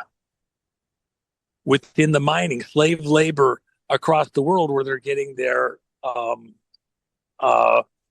concentrate from, places like the Congo and these other countries around the region there, including Niger and Nigeria and some of these other places. Okay, the system is designed to have people operating as slaves to a lot of these monsters, and we're not going to do that. So the price is going to be higher, and we're going to force it. And what do we use it for? Within our own industry, where besides getting the raw materials, then we do the server farms, we do the chips, microchips. We make them here instead of in China. It's the national security issue. Yes, that we have to be dependent on China for things that we need for our own defense systems, our own industry, etc. So we're changing that. Sorry, it's painful. We got attacked in a way that most people didn't see coming. Okay, and so this demand that is shooting up silver prices right now isn't speculators. It's not banks. They were keeping the price down for their own purposes. But at this point, it's out of their control. The reason that they can't do a lot of the printing they want to do and protect their positions is because it's industrial demand, wanting to get enough silver to keep in production. And they'll pay the higher price because the cost of the silver compared to the product that they put out is still relatively minuscule. They have to have that silver to stay in business. yes, Or they end up with huge volumes of assets half done sitting on the shelf or not being able to. They got to lay people off because they can't work fast enough. So the winner is going to be those companies that pay the higher price early and secure inventory. So now you have a short squeeze. Everybody's decided I got to go after what whatever resources that are real are out there and get it right now. And that's going to drive prices up short term. It'll settle down at some point, but it'll settle down at a much higher price. It'll probably slingshot past where it wants to settle at and come back. And that's now we're in the price discovery phase. And as I've told several audiences over the last several weeks, once silver punched through 40, it was going to stair step up massively. And we are not done with that. I had private conversations. I don't know if I spoke about it with your audience, but I've had private conversations both in the mining industry and in the industrial side for silver. And from the mining side, to go after silver specifically, they need to see a price that looks like it's going to land somewhere around 280.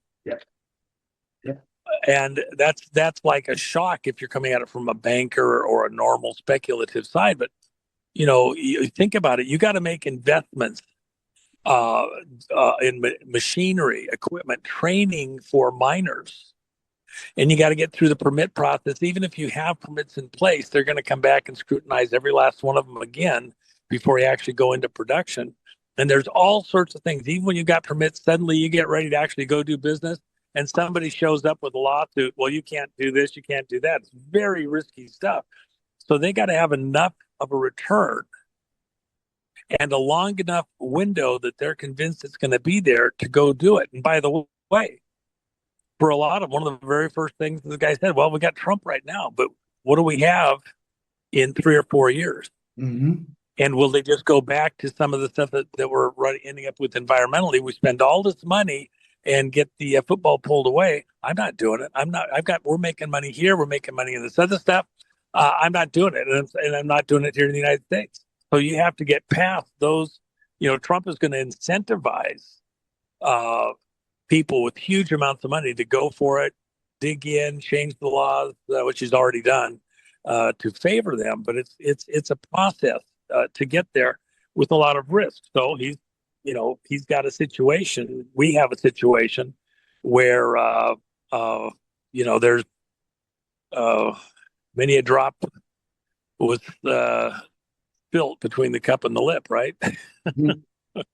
Well, thanks. Great perspectives, Juan. Good information. I want to switch gears to the election. Obviously, so much movement there. We know about all the great work and reporting from Patrick Byrne, from yourself, from many people, Rudy Giuliani, Sidney Powell, people being validated and vindicated. The DNI's got reports. The president and Scavino are putting out memes and content.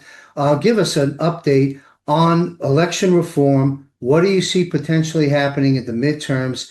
And you've mentioned a while back on shows with me and others a year or so ago that we will have null and void presidencies for various different reasons. When we lump all this stuff together, talk with us about the progress made in election reform. Do we have this finally handled, or are we going to have another nightmare at the midterms? Well, again, as I mentioned just a moment ago, there's two things that President Trump will stand before God Almighty at the great white throne judgment and stand on beyond salvation by the blood of Christ. What did you do with your time at bat? How did you conduct yourself? And he's going to say, I returned honest elections to the people, the person that they voted for as citizens constitutionally. They got to do their vote, and it was an honest vote, and they got the person in office that they voted for. And the second thing is honest money. Well, how's he going to do the honest vote? He's already proven, I mentioned this before, but it's worth saying again because people might not have caught it. Mm-hmm. Trump issued his 107th executive order of this administration on March 25th, 2025. And 107 in the afternoon, by the way. When he did that, he said that all of the counties, the states, had to go into their voter roll and clean their voter rolls. So only U.S. citizens eligible to vote were on those voter rolls, and that they were in the right place. They weren't voting in multiple locations, blah, blah, blah. Mhm. So they had to go clean up the voter roll. And he gave them 180 days to do just that. Now, virtually nobody, no county in America, 2,500 counties, no county in America did that. They made a half-assed effort in a few places, etc. Nobody cleaned up the voter rolls. And many of them, just like what Colorado's governor is doing with snubbing his nose at President Trump's pardon for Tina Peters, they're snubbing their nose at cleaning the voter rolls. They're clean. They're just fine. We're not changing anything. And I gave Trump the finger, gave the administration the finger, force me, whatever. Now that's a problem, because what does President Trump have beyond an executive order to the nation, to all of these jurisdictions, to clean up those voter rolls? What is his policing action that's available to him? See, you have to have uniformity in the way that we conduct the vote, count the vote, all these different things. And the reality is we don't have uniformity. We have some locations that want to do it, and many other locations that are, no, we're not going to do it. You could have issued the executive order of pardon for someone in probably 40 or so of the states, maybe more, and they'd have honored it. The governor would have went along, even if he didn't like it, they'd have gone along with it. But Colorado, they want to, test. They want to argue over the legitimacy of what a presidential pardon looks like. Okay, well, they want to argue over voter rolls and whether they got to clean them up or not, or they can keep a bunch of fake voters on there, double voters, all sorts of mischief, including using the machines when they're crooked and they know they're crooked, and giving false returns. So with that in mind, what does Trump do? What can he do? Mm-hmm. He can take off his police chief's cap, which is what the president is actually doing. He's policing internally into America. And the problem for all of us is that the attack on America may have been coordinated with and in collusion with American politicians, businesses, individuals, to steal the vote. Mm-hmm. Al Capone, was he a U.S. citizen? Yeah, he's a U.S. citizen. Didn't make him not a criminal.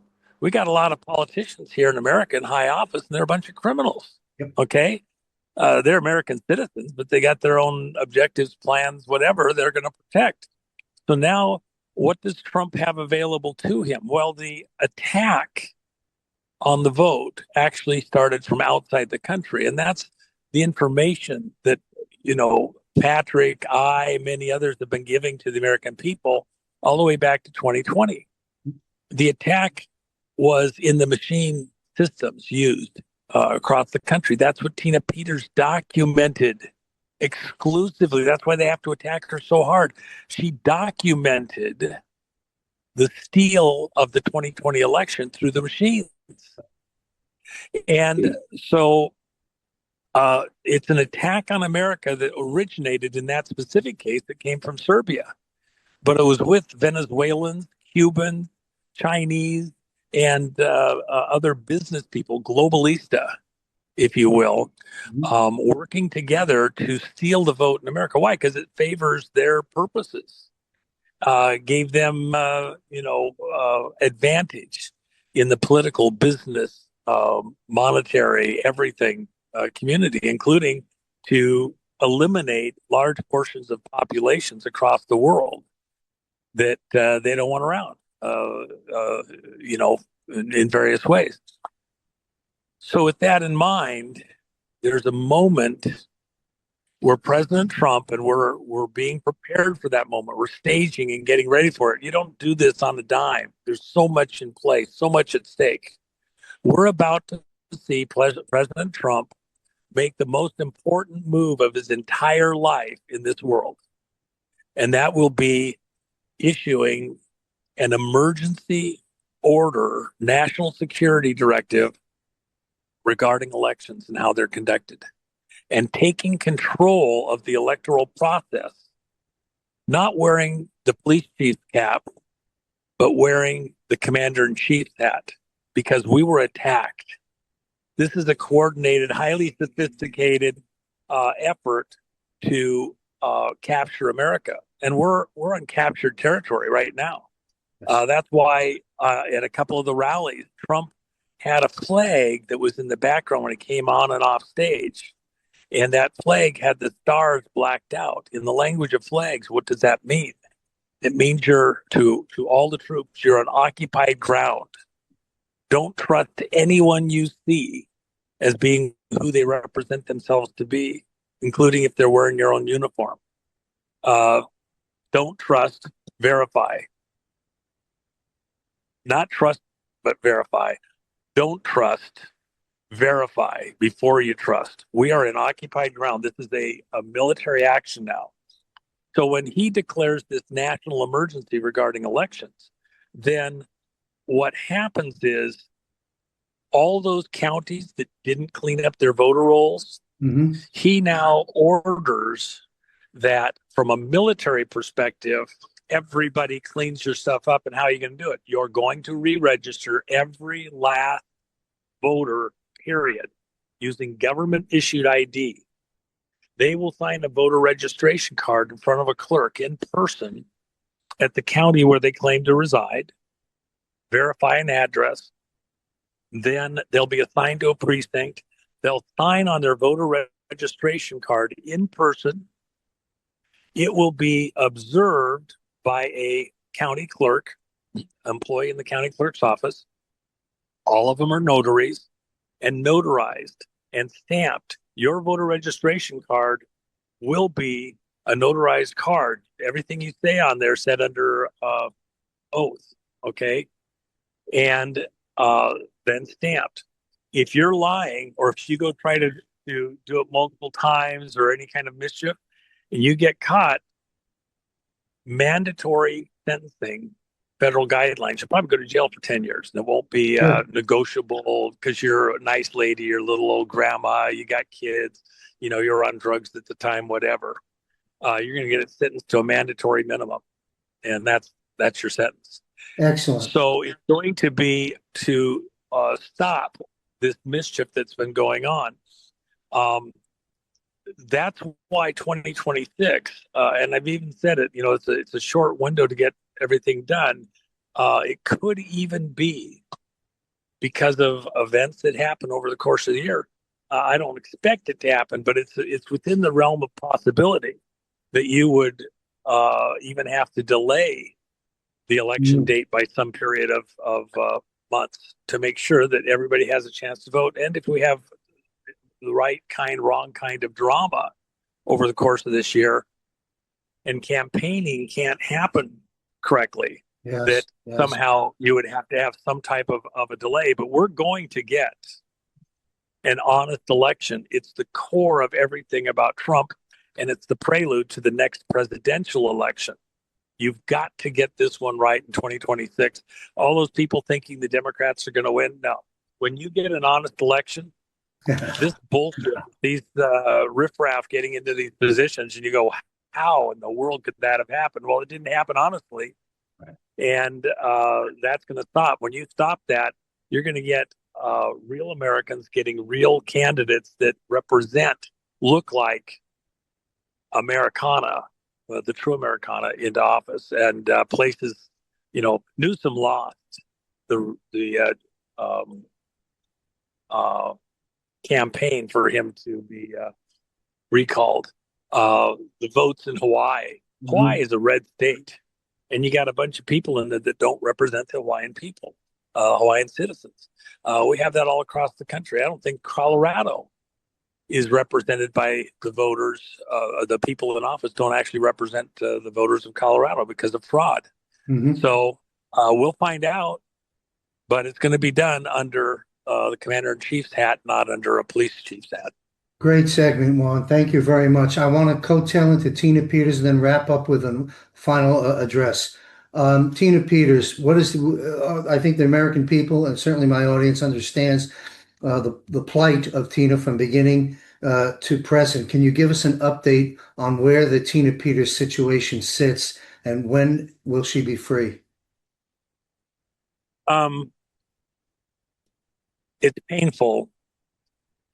Tina has spent 2 Christmases in jail for things that weren't a crime. She didn't do anything wrong.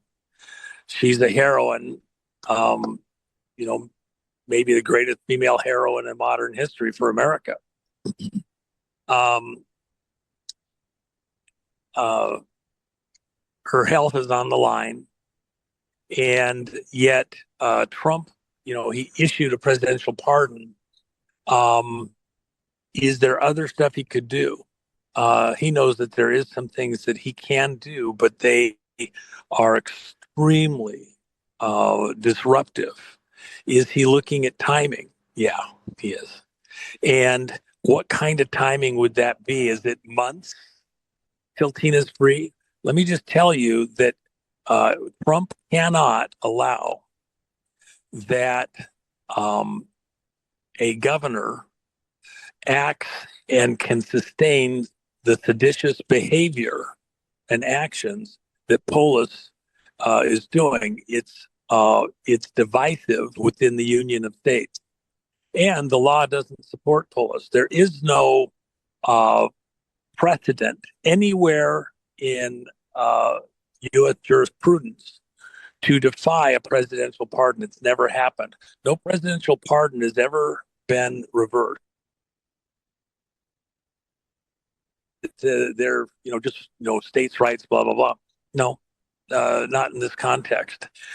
And you can't allow that this type of insubordination, really an insurrection, if you will, can stand. So Trump, look at his personality. Is he going to allow that to stand where we can't hold together as a nation and a couple of governors defy a presidential directive like that, including and similar to the defiance of the Executive Order 107? That cannot be allowed to stand, because otherwise you don't have a union of states. And the fabric of America begins to unravel.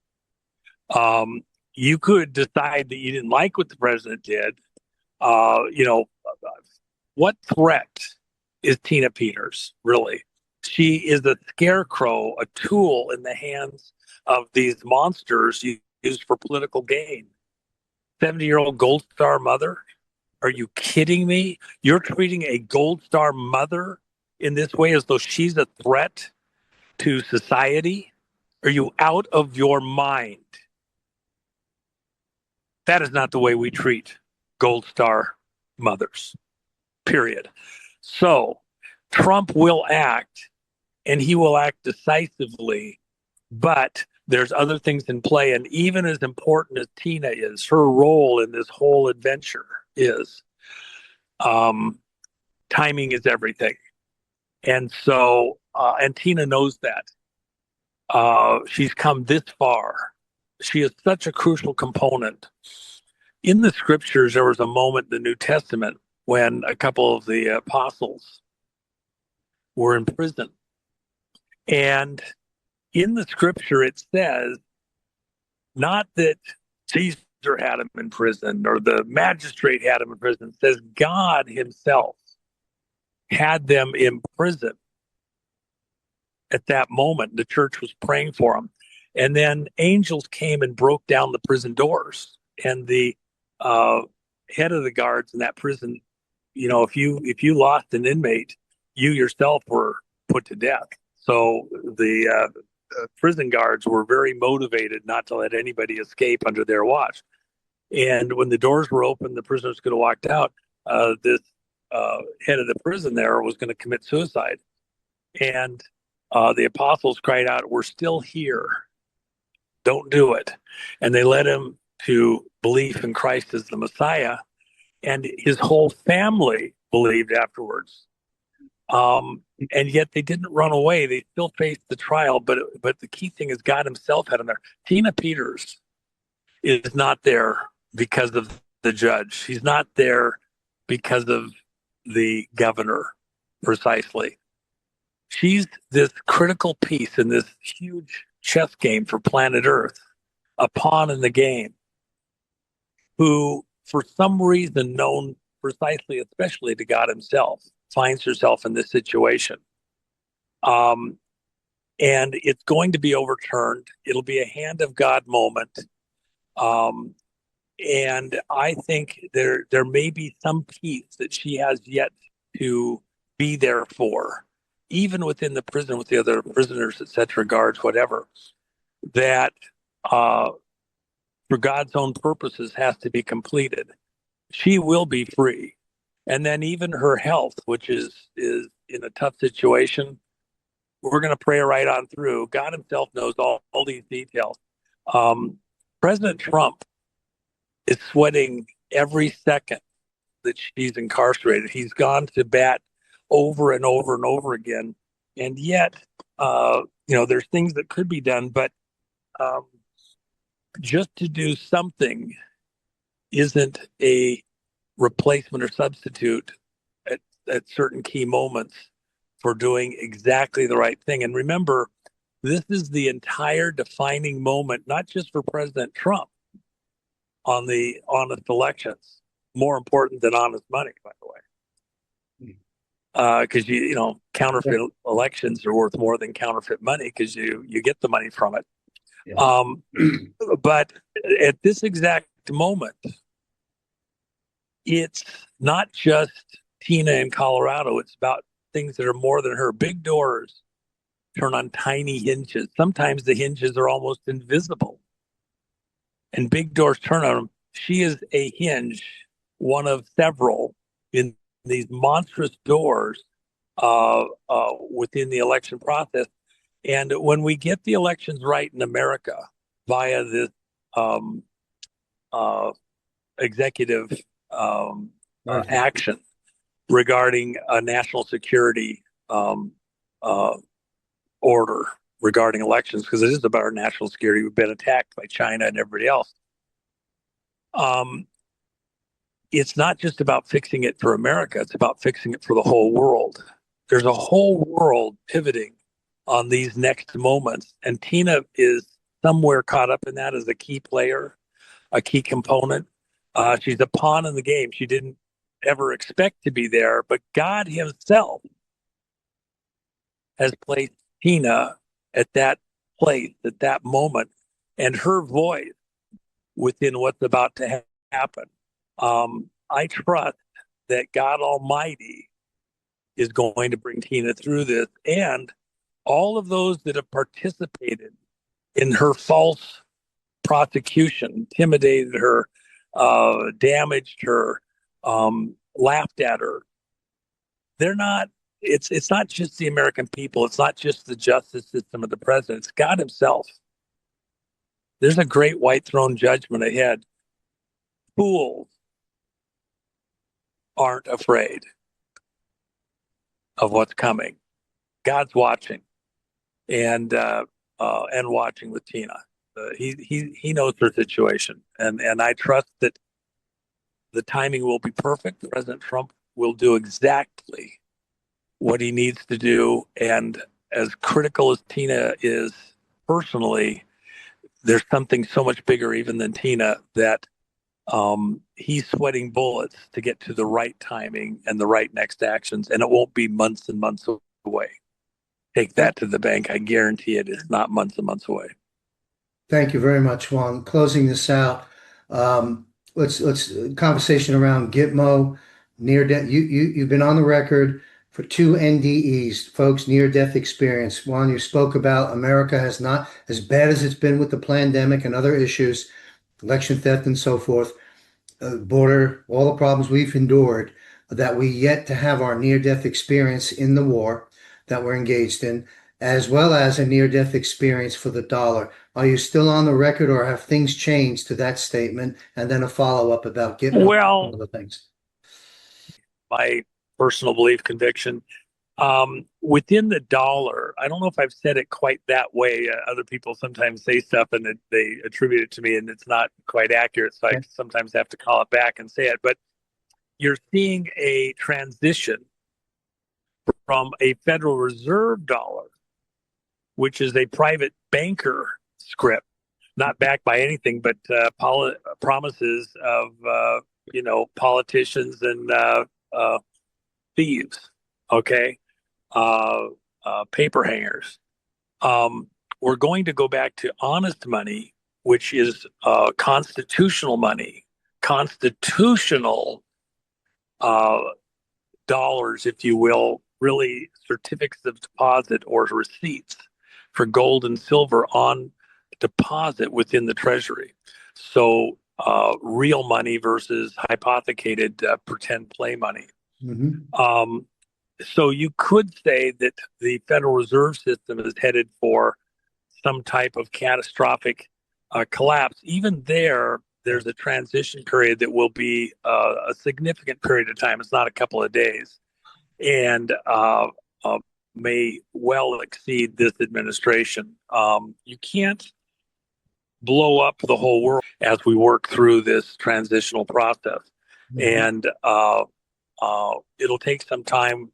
The whole point is not to lose whole speed steerage in order to steer through these very difficult waters ahead.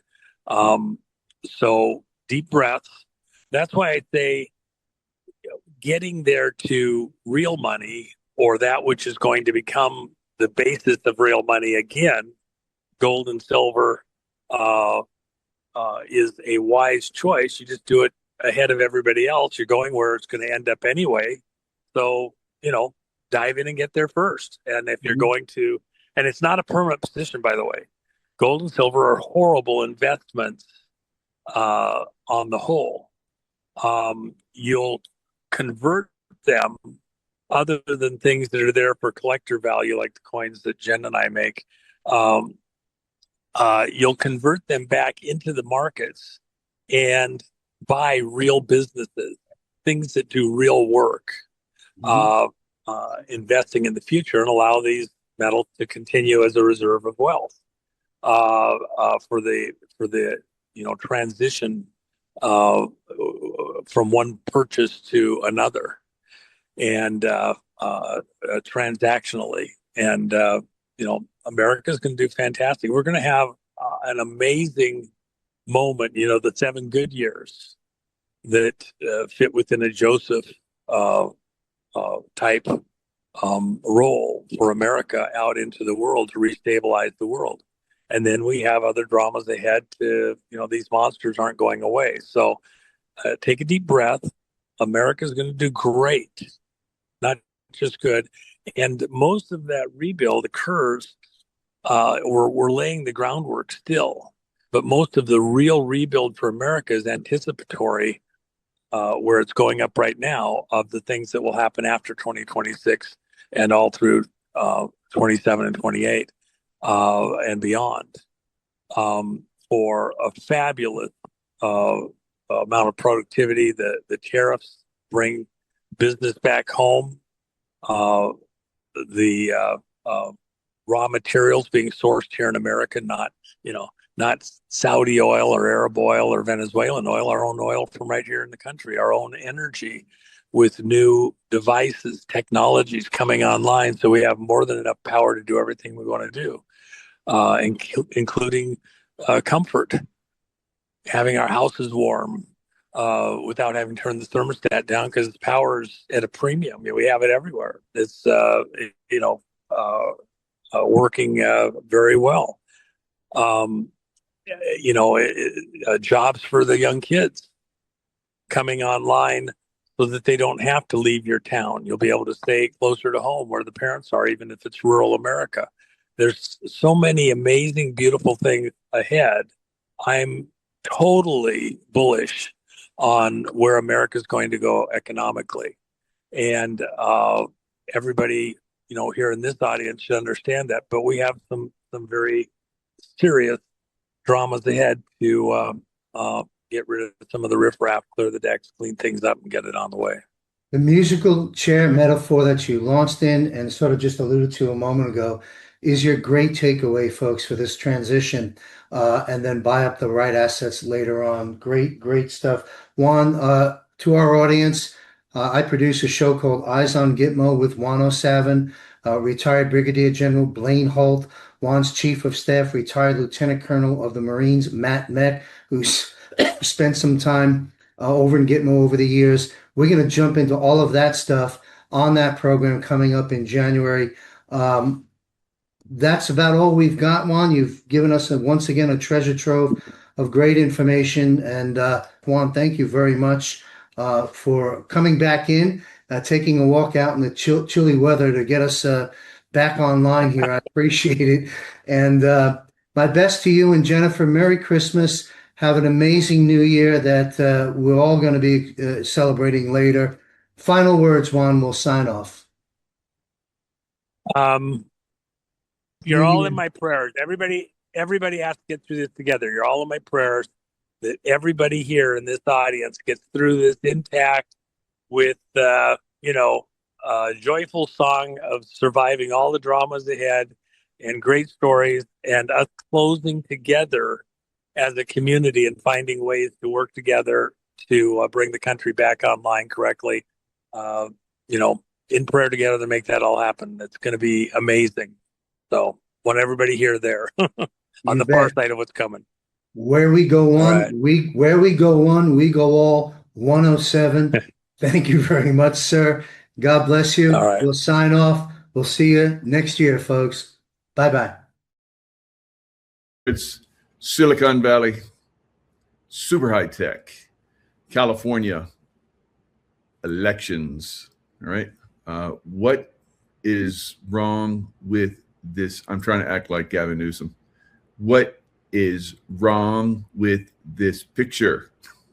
All right, so yes, what is wrong with this picture, California? You're the laughing stock of the whole world, of the country, all right? Taking all this time to, cheat in the elections. It's very obvious to the world. You guys aren't very nice. So I want to say bad words, but I'm trying to control myself. All right. So it's really a bummer, having spent most of my life, 35 years in mostly combat zones, protecting this country from what? From people like the Democrats in California that are like doing what they're doing there. Boy. All right. So it continues to get worse. You get 88.8% of people that are voting with mail-in ballots. You don't have to have ID. You have to have a signature, so they check the signature. So it's ripe for corruption, and it's being investigated.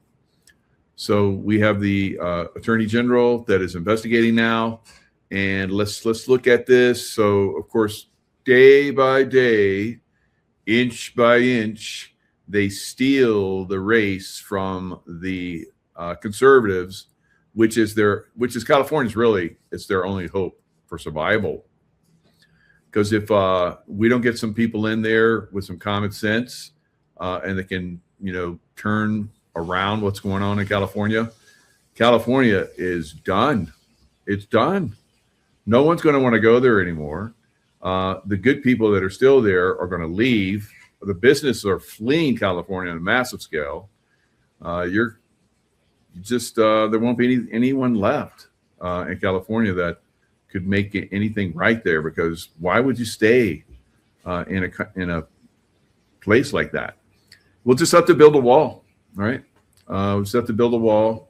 It'll be like the Great Wall of China, but it'll be along the coast, along the border of California, right?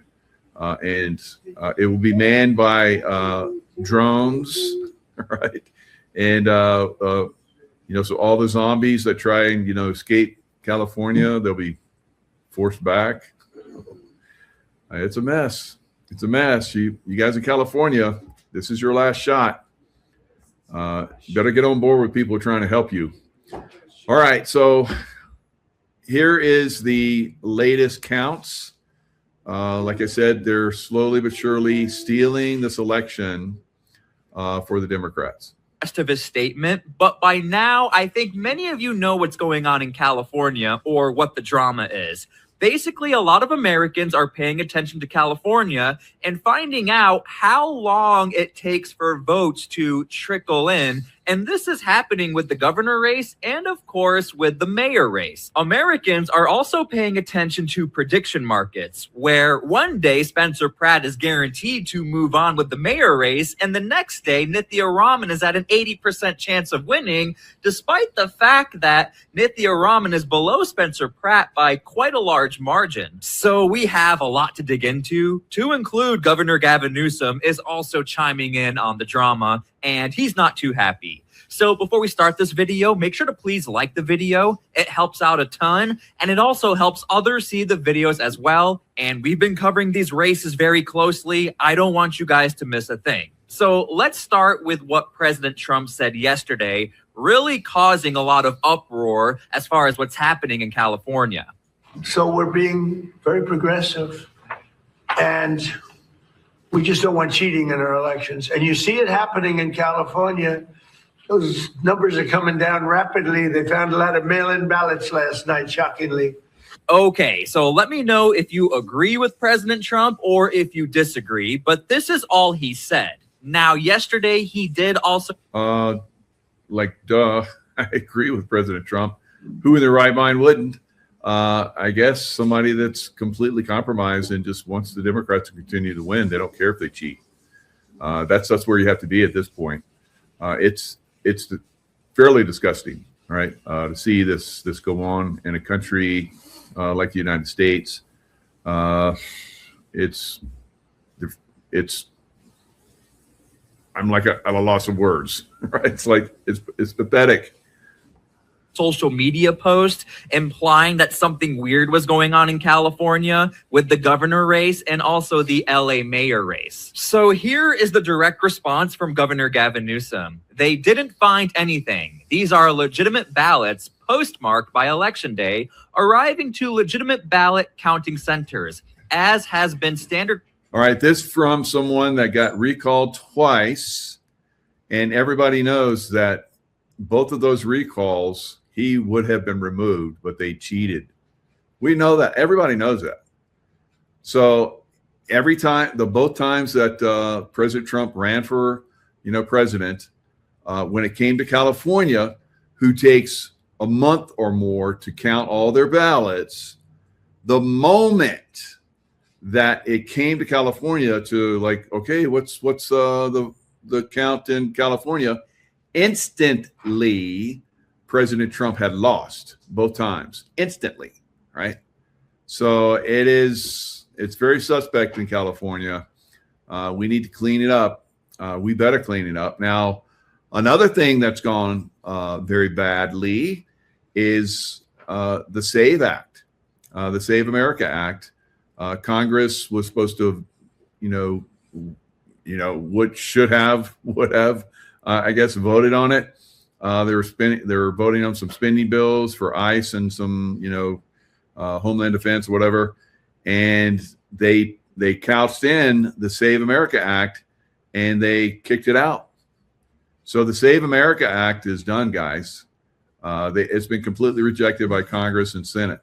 So President Trump will now have to do an executive order to make sure we have free and fair elections. So it's in the coming days, we're going to probably see something. This for years, and a process that takes place in numerous states, regardless of the party in power. We'd also like to remind the president that he himself voted by mail. And don't worry, I already know what a lot of you are thinking. Governor Gavin Newsom did not acknowledge the time it takes to count the votes, and that really seems to be... So President Trump, of course, voted by mail in Florida, where they knew within hours of the vote, right? So that's a difference. So Cali, it takes, like we're talking about, weeks and weeks and weeks until they get the vote that they want.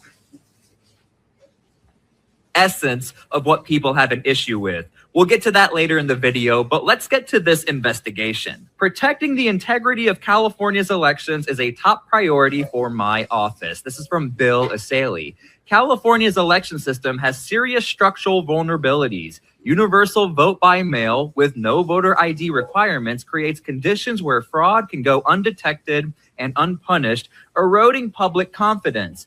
Without commenting on any specific investigation, my office has multiple election fraud investigations underway in coordination with FBI Los Angeles. So here we go. This is 100% confirmed from Bill Asaley, and this is on his official government account. My office is also working closely with Assistant Attorney General Dillon to conduct a comprehensive audit of California's voter rolls. The state has stonewalled every effort to verify that only eligible U.S. citizens are registered to vote. This case is now before the Ninth Circuit Court of Appeal. And by the way, the Trump administration has a very good track record of winning in this court, just so you are aware. My office will not look the other way. We will investigate and prosecute every legal vote. All right, so this is looking like it's going to expose California for the fraud, right? On a massive scale. This is a long time coming, but they are a deer in the headlights right now. And now Spotlight is on it, and now helicopters with spotlights are on the deer, and the deer doesn't know where to go. There's nowhere it can go. It's gonna be exposed. It's being exposed.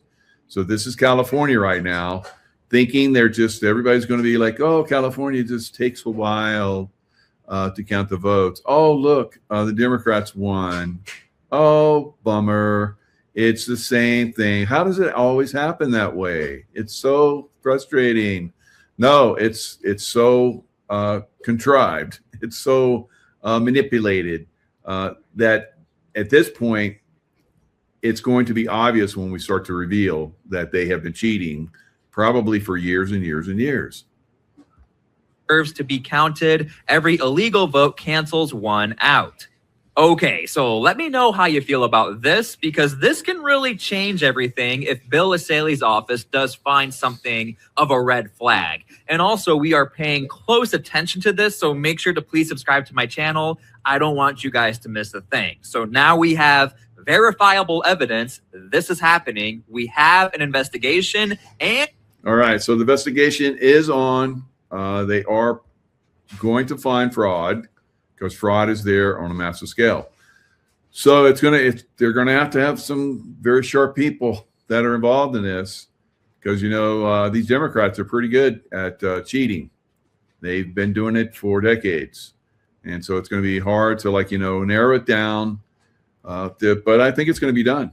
I think this is going to be finally the time where the election fraud is exposed. And then they're going to expose it. Well, we found it in this race. Let's see how far back we can go. Oh, yeah. Let's see how far back we can go. And then we go all the way back to, 2024, 2022, 2020, on and on and on and on. So it's going to be substantial. So Iran is, I've said many times, I have been in the Middle East for a good portion of my career in the Navy and in the CIA. I can tell everyone that Iran, and I've been saying this, the Iranian regime must be removed. All right. They are not, all they're going to do is continually stall and kick the can down the road, and they're going to rebuild. They're going to rebuild. They keep doing this over and over again. The people of Iran are the ones that suffer. The people of the world are the ones that suffer. At some point, if we continue to let this crazy regime stay in position of power, we're going to get a missile with a nuke on it in America. This is the ultimate goal, and this will happen unless we remove them. The biggest mistake the West is making right now is believing that the Islamic regime occupying Iran can be negotiated with. Because the regime in Tehran is doing exactly what it's always done: buying time, rebuilding, regrouping, and waiting for the next opportunity. The most important intelligence and analysis about what's happening inside occupied Iran isn't coming from CNN, MSNBC, the BBC, or even most Western foreign policy experts. It's coming from Iranians ourselves.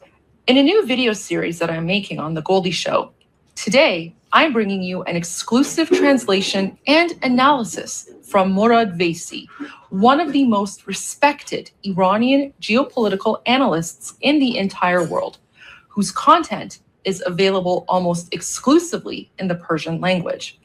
Millions of Iranians, both inside and outside of occupied Iran, follow him across numerous social media platforms.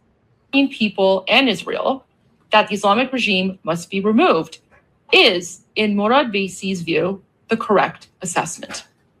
Today, Netanyahu stated that the Iranian people should be helped in their effort to overthrow their government. Netanyahu said the Iranian people should receive assistance in bringing down their regime. That is precisely what the vast majority of Iranians want. Regarding his differences with President Trump. All right, so the Iranian people want this regime gone. Obviously, they're the ones that have been, having to withstand this regime for 47 years.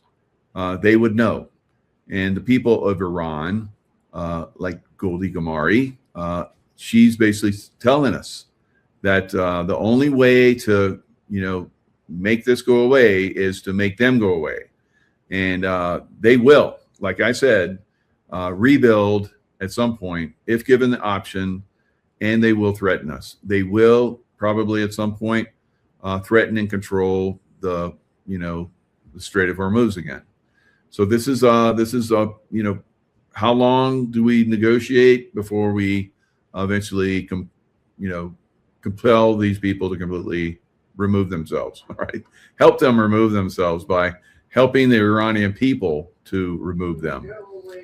So unless we do this before Trump leaves office, it's not going to get done, and we will get a missile up the poop, right? So not good. And it's one of that's going to explode. All right. So that's going to be very, very bad going forward. Now, in the meantime, we have Earth energies that are coming in.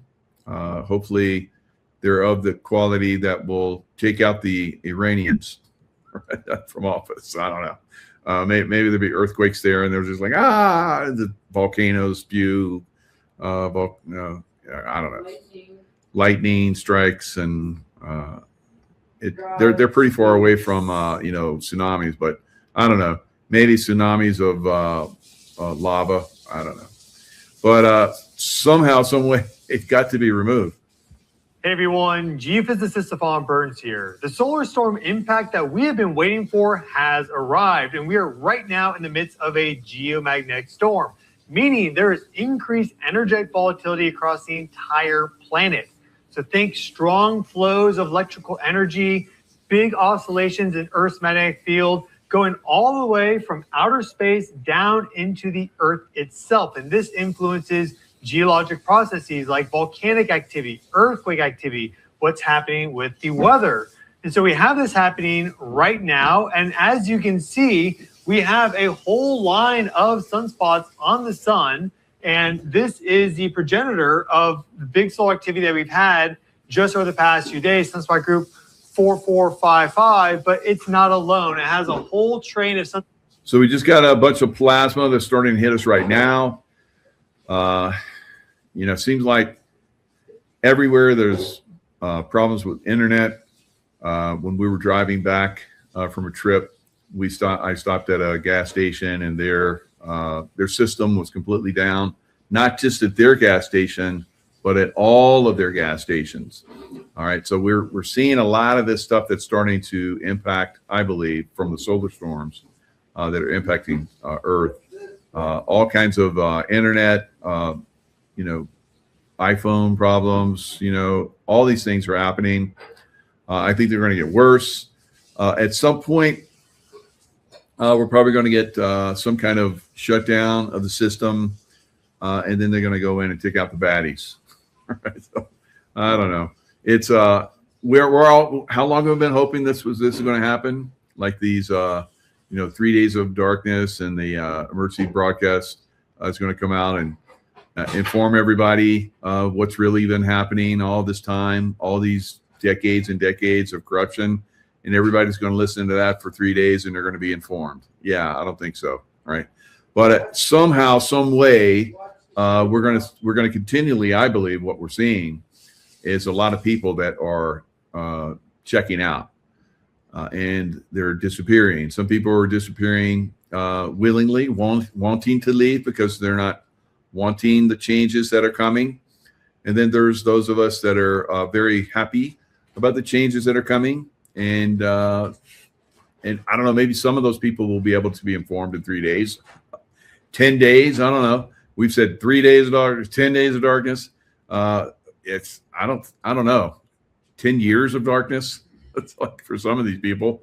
Those people I don't think are going to continue, right? The people that can't be informed, don't want to be informed, don't want change, or they're not going to want to go further, and they're just going to check out, right? They're going to walk into the sea and just get swallowed up or something. So we're going to see more and more of that. I think we've already been seeing a lot of that. We've seen a lot of people that have checked out from that.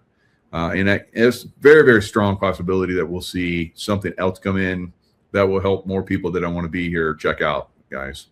So, the earth changes that are coming, like I've said, they're going to intensify this year from last year. Last year, they're pretty intense. And the next year is going to be super big, right? Super big, intense.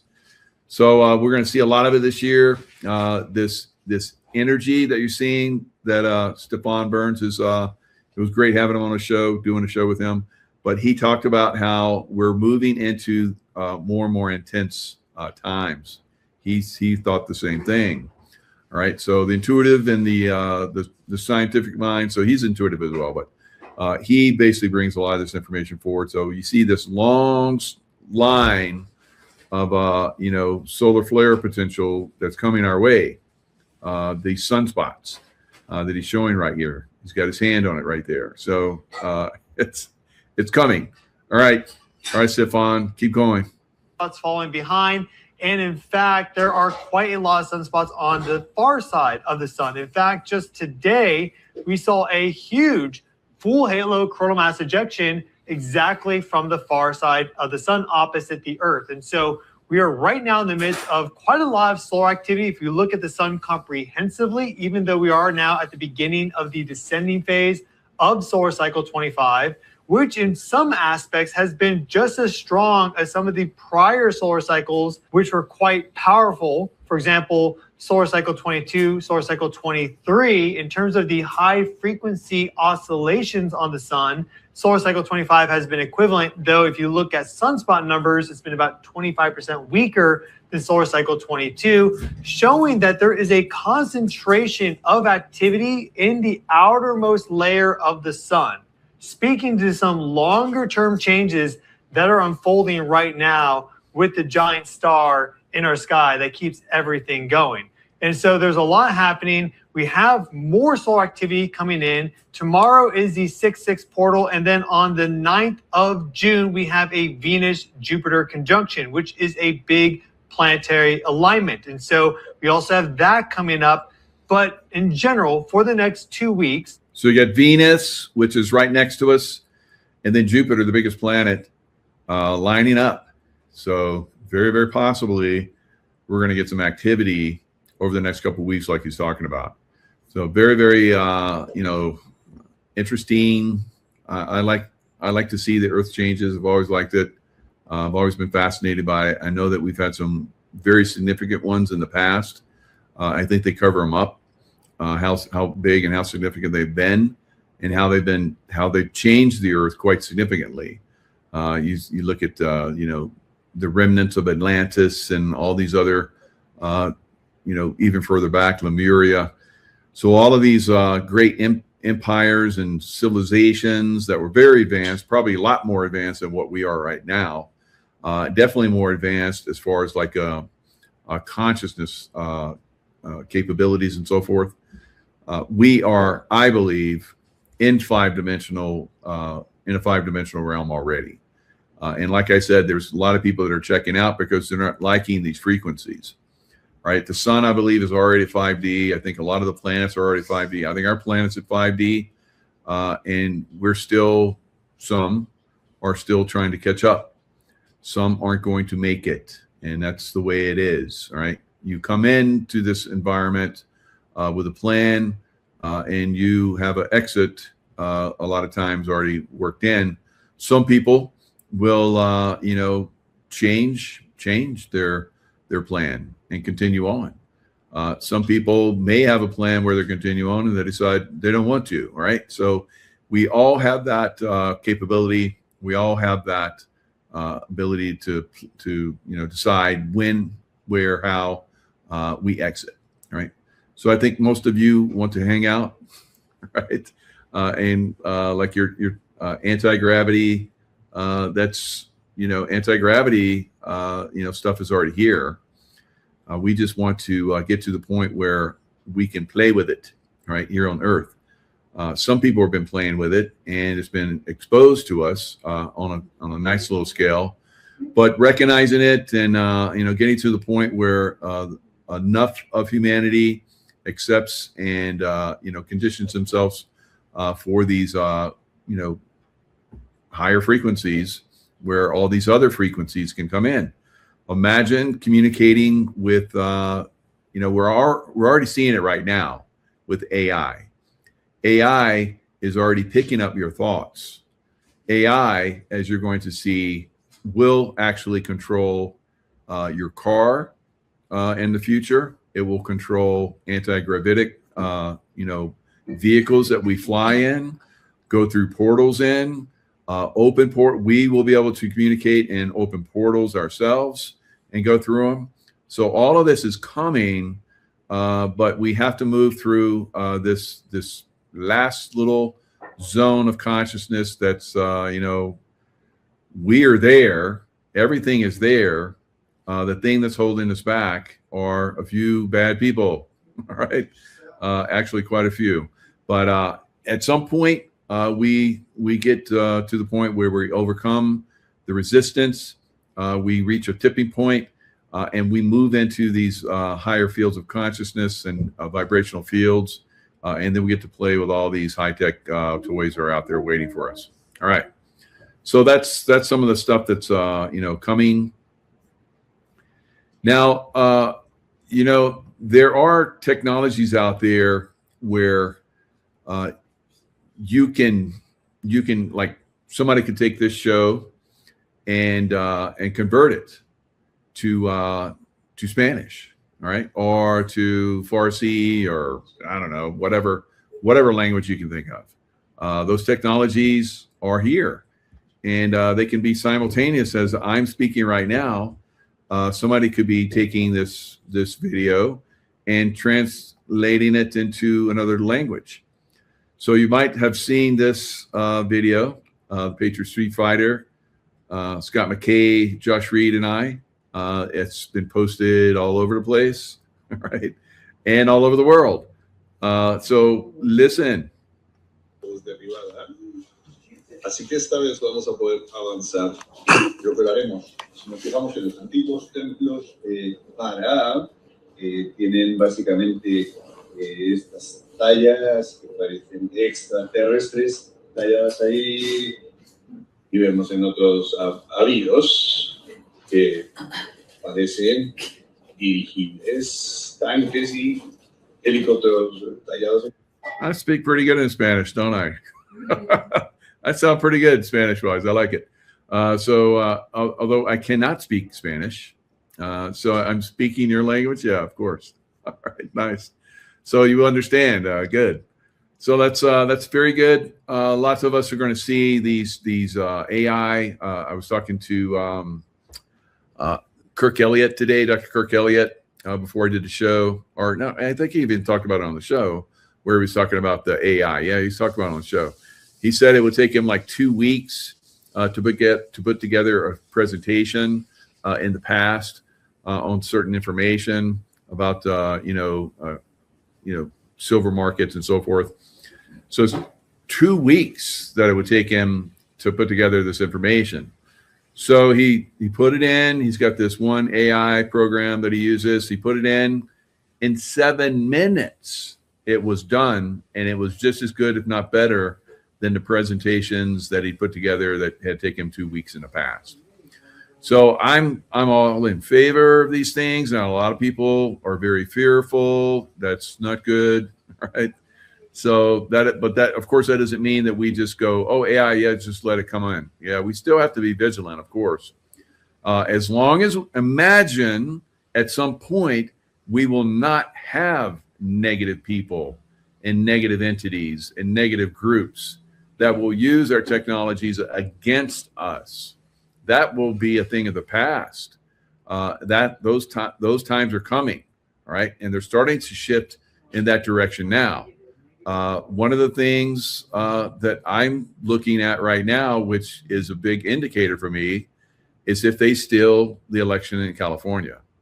That means we still have a ways to go.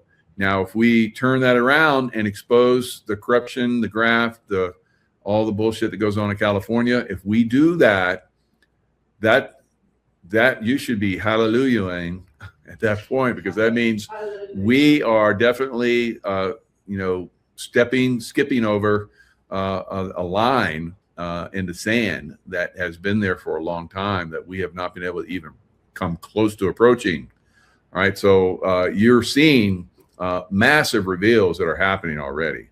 They're just stunning how many every day. There's more and more reveals that are happening. Now, one thing that we have talked about for quite some time is, the markets. So the markets are obviously going to impact us, going forward in some way. All right. Some of us that are informed will be ahead and will do really well with the markets, because I think, wealth transfer will happen at some point, but it's not going to happen for everybody right away. So you need to be in a situation where you'll be able to continue going forward. You don't want to be one of those people that wants to continue and you do not have the means to do so, right? And then you're out, right?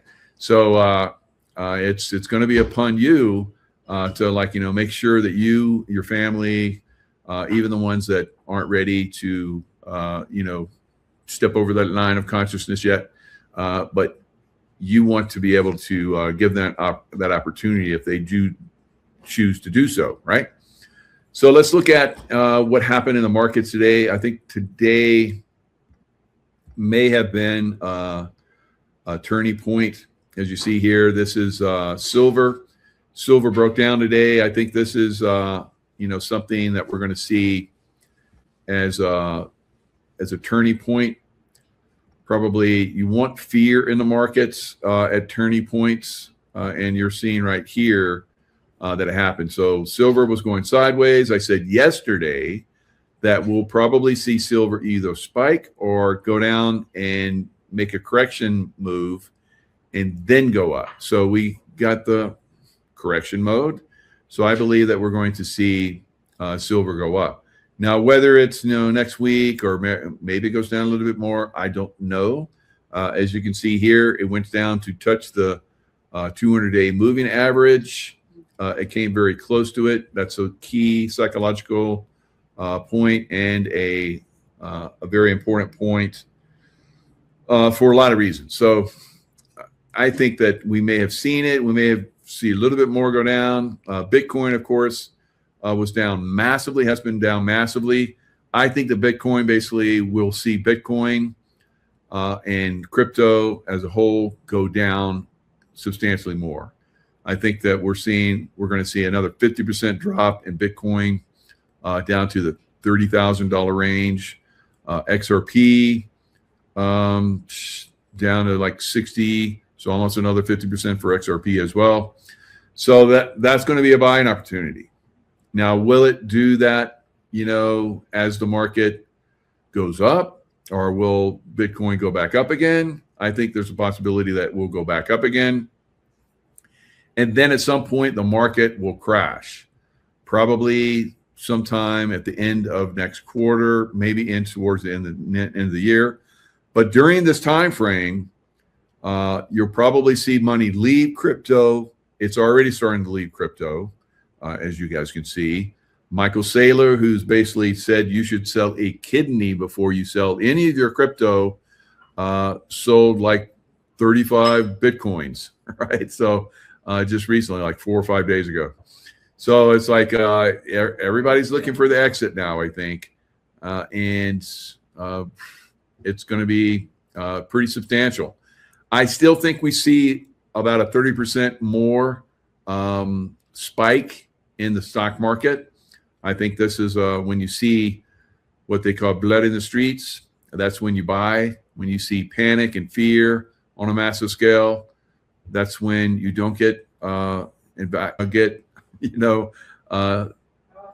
sell your stuff. That's when you should be buying.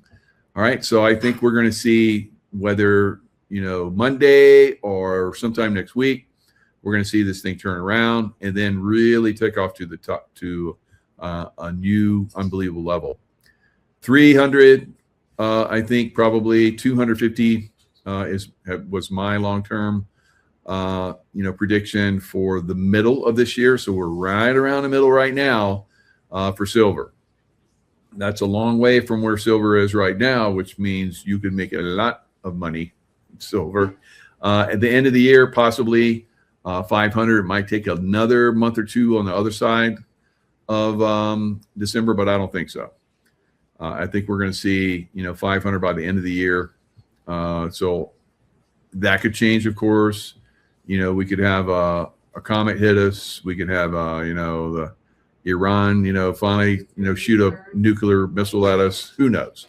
So I don't think that's going to happen. I think we're going to see things go substantially upwards, and it will be just like the .com bubble bust, where the Nasdaq broke down 81% at its low. I think we see at least that much, and possibly down as far as 85 to 90% on the Nasdaq. So that's been my long-term prediction for several years now, and we will probably see that. I don't know. Is it going to be this year? Because I think they're going to try and keep the stock market up through the election. So we'll see. We'll see when this happens, but it'll be substantial, the earning potential that you'll have being in precious metals, right? And those of you that are still hardcore into, buying and holding stocks, I highly recommend the silver miners, SILJ. I think they also will rocket much, much higher from where they're at right now. I've invested a lot in SILJ. Of course, I have tons and tons of silver. And at some point, I'll convert that to gold, all right? Because that will be the long-term hold, all right? Everything else will collapse. Housing prices are collapsing already. They'll collapse 80% in some areas. Stock market is going to crash 80%. And bonds are not going to be where you want to go either. They'll crash 80%. So you'll want to go to silver and gold because that's where throughout history everybody goes. So when everything else doesn't work, crypto won't work, the stock market won't work, housing won't work, and there's only one other thing. That's precious metals. It has worked throughout time. That's right. High holds silver away. So we're going to see that awayness happen on a massive scale. All right, so this is David Hunter. He's the guy that I've been following for a long time. He's been extremely accurate in his predictions. He keeps raising the amount that he sees for gold and silver in the future. But short term, he sees, somewhere around, I think he said 200-ish short term. So I predicted that we would see 150 before they came in and crashed the market in, I think it was January 28th. And that's the short 8 banks are holding short positions on a massive scale. They're the ones that are controlling silver. They're going to lose that control soon. And then we're going to discover what the real price of silver is. And that's going to be very scary for a lot of people, because it's really going to take off. But for those of us who've been waiting for this, we're going to be quite happy. All right. So David Hunter. Our talk, because silver went to 125, and I had done another podcast that week that it got there. I said, silver's in a parabolic run. I don't think it's the end of the cycle, even though that's usually a cycle end. I said, but it's due for, you could see a 35 or 40% pullback in silver, and gold could do something, 20% or something. And sure enough, it corrected more than that. I mean, silver went down 50%, in the next couple of weeks, or next, certainly a big part of that 50%. And then, and so I raised my targets in February on that sell-off, because silver went 65 or 6 overnight. I raised my target from 125 to 180. So again, we had just raised it to 125 in January, my January letter, and 3 weeks later, or 4 weeks, 3 weeks later, probably, I was doing 180. I raised my gold target from 5,500 to 6,800. And then we've gone through from that top in late January. All right. So he predicts that we're going to see amazing bubble in the stock market. He's been predicting this for like 5 or 6 years, something crazy. And I've been watching him. He's been spot on. He sees silver at least going up to, like he said, to 180. I think it's going to go a lot higher. He even says later, he says, I'm probably very much underperforming or understating what that's probably going to be. So I believe it's going to be 300 to 500, and so do a lot of other experts out there. So we'll see. It is a long term. If you're in it, we're in the first early stages of the silver bull market. We're only in a couple years, usually last a good 8 to 10 years. All right. So during the next several years, there'll be ups and downs. There'll be more opportunities to add. There'll be opportunities for you to take profits and take those profits and buy beat down assets. The crypto space, housing space, stocks, bonds, whatever you want. Everything's going to get ultra hammered. All right. But silver and gold will go up, and you will have an opportunity of multi-generational lifetimes. All right. Going all the way back to the 1929 era, because we're going to have a similar era coming up where you're going to be able to buy on a very, very substantial basis some of these beat down, assets. So hang tough, get ready to be well rewarded for, investing in silver for all this time. And if you haven't, it's still not too late. And those of you that are still holding on to your portfolios in the stock market, I've had, several people laugh at me, not several, but there's been a few in the chats that have laughed. I'm like, it's near its all-time high. I think it's going to go a lot higher. Like I said, it's at 51 right now, probably up to 65. It's at 51,000, probably up to 65,000. The S&P 500, 9 to 9,500. So substantially higher than what it is right now. Like I said, 30% more in the stock market from where it is at right now. NASDAQ, could be, close to 50 or 60,000. So when that volley drops, it's going to be, the 85% or 90%, depending on, what the market really goes through. It's going to be an epic downturn. Could be a good opportunity to short the market, so that's kind of my intention. Once I see that it is definitely going down, I'll probably enter some short positions and, take advantage of that as well. All right, guys. What else do I got here? Oh, yeah, I got to talk about this. All right, so Prince Andrew, the pedo, Epstein,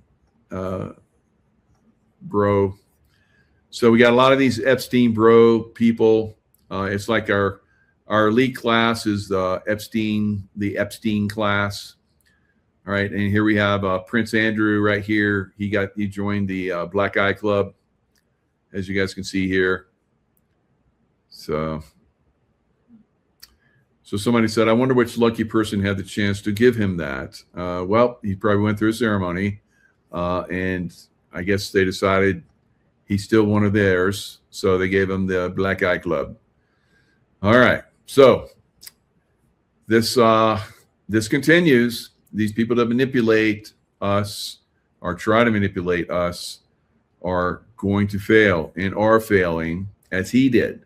All right, so he got exposed, and they basically, put him out there to take the heavies, and they're like, no harm. We had to sell you out because, and we're happy that you accepted that, and you didn't whine, you didn't cry, you didn't tell. So here's a black eye for you. Oh, thanks. I'm in a club now. Wow. I had to go through all that, and that helped me join the club. So obviously they're still out there. They're still playing their little games. They're in our face with their little games. We know they're Black Eye Club, but can we make a difference? Of course we can. We can expose them and continue to expose them, and that gets to the point where they don't like that. They don't like to be joked, and they don't like to be exposed for what they really are. So we continue to do that, and we continue to, basically ostracize them. At some point, they'll be held accountable, and that'll be the end of that. But as long as they're out there doing the Black Eye Club stuff, guys, that's another reason we don't advance, because we have this horrific group that's, playing games with us and playing games over a lot of things that we have. Now, of course, we can build a new society, which is what we're doing, and basically build another complete society, parallel what they're doing, and eventually they die out because they need us. They have to have us. And then we basically isolate them more and more, and isolate them more in prisons and gallows and firing squads and all the things that I want to see. But I don't know at what point they happen. I keep hearing they're coming, or maybe they're happening behind the scenes, but I sure want to see it. Right? I want to see all of them go. All right, guys, lots of love. Stay in the love vibration, and I will see you guys next time. Restored Republic via Gesara. Judy note: prepare for possible EBS activation, blackout, lockdown and bank closures with food, cash on hand for a possible 10 days of communication darkness while Trump's global military alliance makes worldwide mass arrests of Satan-worshipping pedophiles. White hats are in charge. Trust the plan. Julian Assange: the goal is to use LSRI, Venezuela and Ukraine to wash money out of the US and European taxpayers and back into the hands of transnational elite. The goal is an endless war, not a successful war. See possible timing. On Thursday, June 4, 2026, 1:07, JFK Jr. said that there was a 48-hour blackout to prepare for Gesara wealth drop. Stock food, cash as banks go dark in a 10-day transitioning. EBS, blackout, martial law, lockdowns, Thursday, June 4, 2026. The storm is upon us. Within the next 48 hours, the 7 trumpets will sound on every phone, tablet and communication device on Earth. Temporary martial law is now live, white hats in full control. 10 days of communication darkness incoming with internet down and banks offline. But fear not, the military Starlink apps has already been deployed for secure emergency contact. Over 50,000 deep state traders already loaded onto convoys headed to Gitmo's new expansion wings. Controlled blackouts across the globe, timed, targeted, deliberate.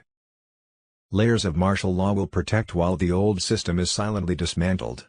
Mass arrests that don't look like mass arrests, sudden resignations, health issues, flight cancellations, disappearing press events, martial law on Telegram.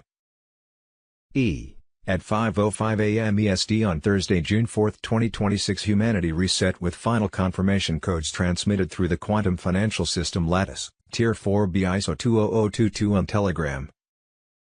A secure trinity of nodes at Mount Cheyenne, St. Petersburg and Uluru reported zero interference. The system was sealed. The future, locked. The banks you once feared, gone. The chains of credit slavery, snapped. In their place was a living system, encrypted by light, responding only to heart frequency and truth.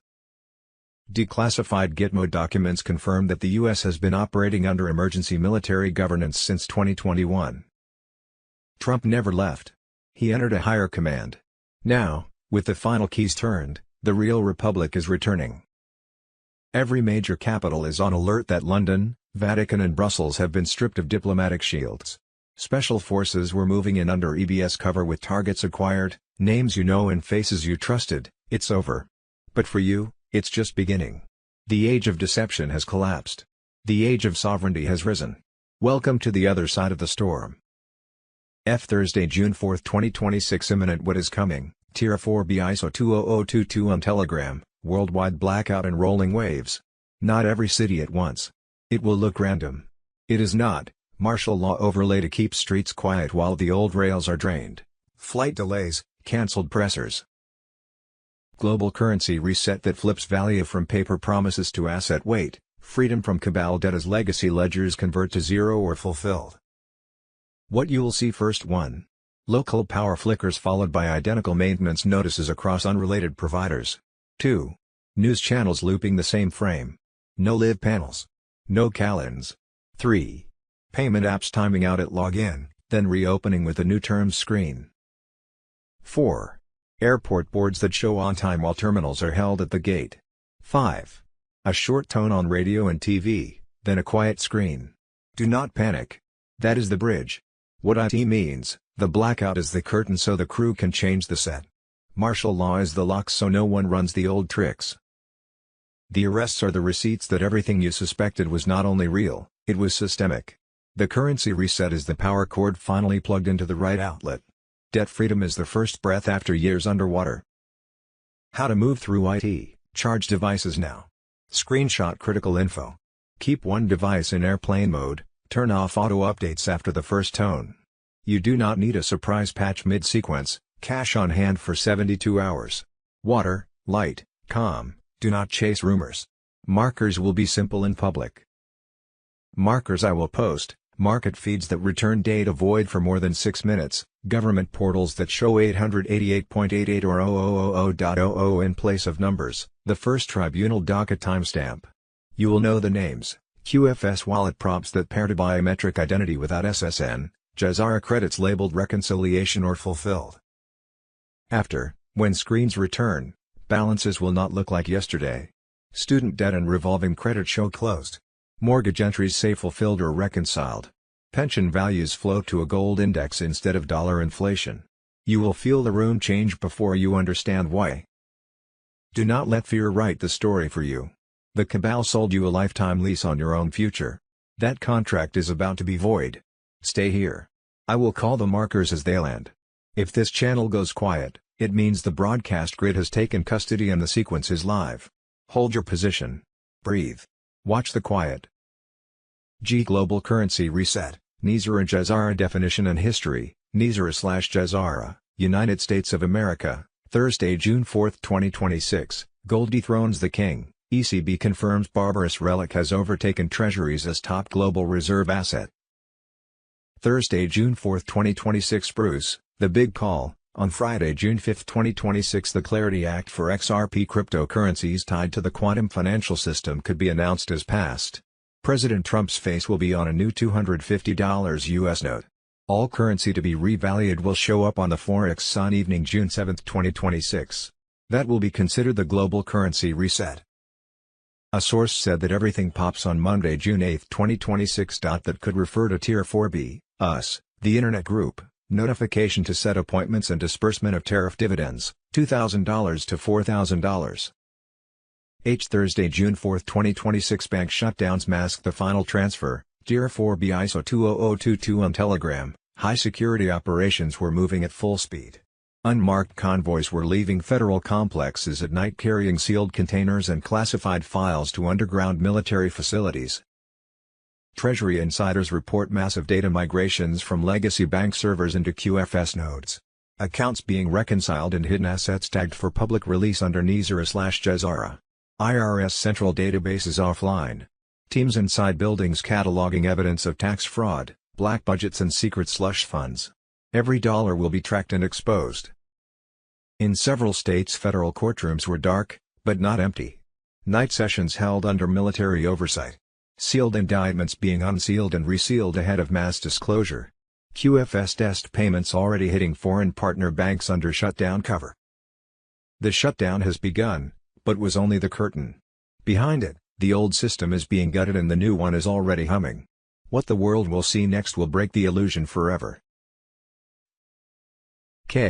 What we think we know. As of Friday, June 5, 2026, Thursday, June 4, 2026. Spain, UK, tens of thousands of Spanish patriots just stormed the streets demanding the resignation of socialist left-wing Prime Minister Pedro Sanchez, who has betrayed his people. Sanchez, resignation now. This comes after UK patriots marched to oust Keir Starmer. Take your countries back. Sanchez has been a traitor to his ally, America. Time for Spain to wake up. Nesara and Gesara on Telegram. Thursday, June 4, 2026. This is a prime example of fraud and waste inside California's homeless industrial complex. The state of California bought a hotel for $8 million in 2020 and now wants $20 million to fix it.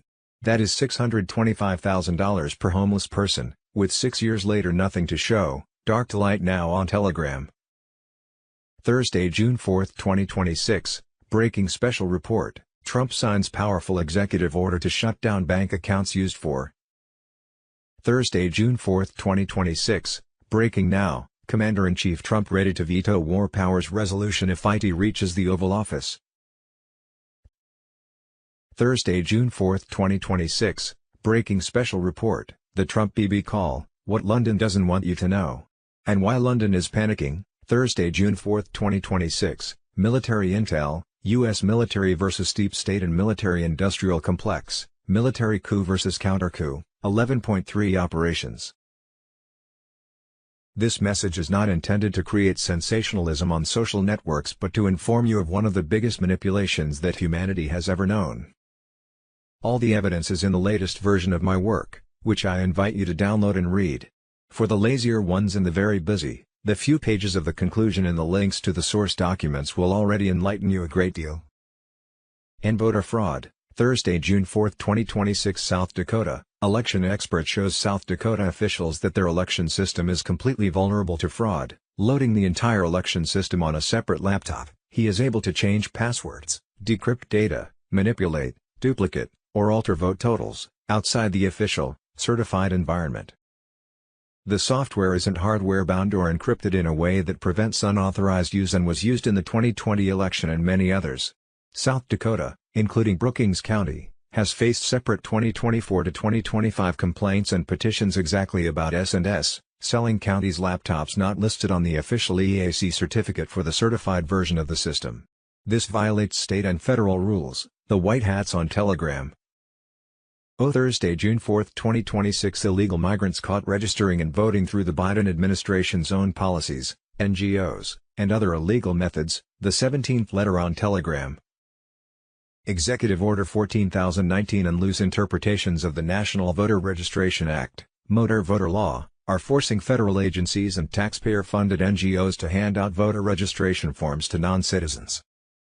Straight from the border, millions of illegal migrants released into the U.S. under Biden-Harris policies ended up receiving driver's licenses, work permits, and voter registration materials, creating a pipeline for fraud. Non-citizens are being given forms at DMVs, agencies, or NGOs and told to sign, turning them into unwitting or deliberate criminals while undermining U.S. elections. These tactics are then used to flood voter rolls to cook the books when committing election fraud. This is why they don't want to clean the voter rolls, whether they're considered active or not. They need to all be removed from the rolls. Our fraud. Thursday, June 4, 2026. Obama-Biden cronies caught stealing $29 billion in taxpayer cash. EPA Chief Zeldin drops criminal referrals to DOJ for massive green energy heist. Caroline Levitt on Telegram. John Solomon says EPA Chief Lee Zeldin just informed him that Obama and Biden administration officials ran a massive self-dealing scam, funneling $29 billion in green energy grants to their buddies. Former cabinet secretaries, big Democrat donors, political activists, including a Stacey Abrams-linked group that got $2 billion despite almost zero revenue. Zeldin blocked the money, uncovered the pass-through nonprofits used to launder it to insiders, and has now made several criminal referrals to the DOJ. Read that again. Obama's $29 billion heist, planned by Barack Hussein Obama. ECHO, and from the Navy SEAL as well. And we're going to be talking about the collapse of the deep state system. He says that we're going in the right direction. Michael, thank you so much for joining me. How are you and what have you been up to? Thanks for having me back, Nicholas. It's kind of a little, trying to get our times right. We've been traveling quite a bit, so it's nice to be back on your show again. We've been doing a lot of traveling, doing a lot of talking, been on other people's shows like this, and it's a great time because we're seeing the collapse of the deep state, like we're going to be talking about. Absolutely. Now, when you say collapse of the deep state, how do you mean? Because there's so many people watching this right now thinking, why is Trump playing with it?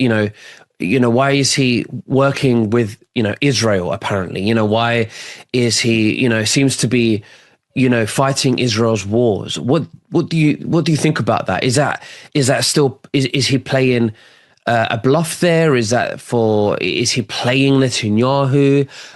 What do you think is going on there? Yeah, playing Netanyahu. So for the longest time, obviously, the Rothschild controlled Israel has been running a lot of their own missions and so forth, using the United States, the deep state, basically, where the United States has been their military arm for a very long time. So Trump has flipped that. We're using Israel as our military arm, taking down Iran. So all the years, all the decades that I spent as a Navy SEAL and CIA, hunting terrorists and so forth, all of the terrorists that mainly we were going after were sponsored by Iran. So that money system is being destroyed by President Trump and the White Hats right now. And they're using Israel. So they flipped it. So now Israel is doing the bidding of the United States, the White Hats, instead of the other way around. So I know a lot of people still, feel that system is still in place because it's been there for so long, 40, 50, 60 years, however long it's been, we've been manipulated here in the United States. But now that system is flipped.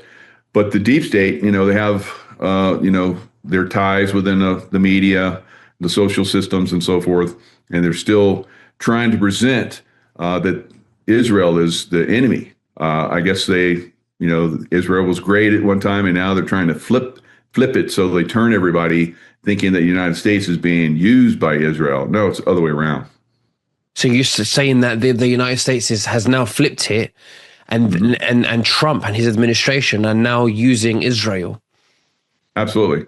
So they're taking down Hamas, taking down Hezbollah. I've been in Beirut. It was a mess there. Hezbollah was basically, slowly strangling Beirut, Lebanon as a whole. It was very sad because Lebanon, absolutely incredibly beautiful country, and everywhere the Islamists would take over, they turn it into a ghetto. So it was very, very unfortunate. I think that's being turned around now by the United States and the new puppet. We're no longer the puppet, but the puppet of United States, Israel. So Israel's taking down all of the enemies that we should have been taking down, like President Trump keeps saying. For 47 years, this Islamist group came in and took over Iran, another beautiful country with beautiful people.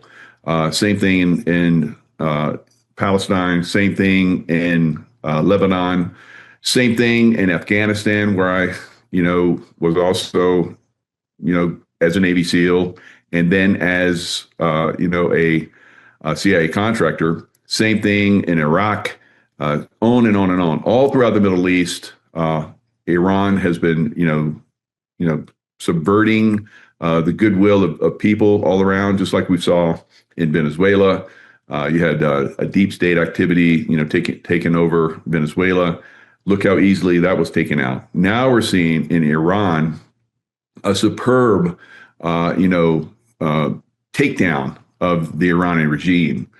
So Pahlavi, who's the son of the Shah, has basically told us that you don't need boots on the ground. So I said right from the beginning, we're going to have to put boots on the ground because there's no way these Islamists are going to give up that country. I've fought them for like decades. They're once they dig in, you're going to have to uproot them hard.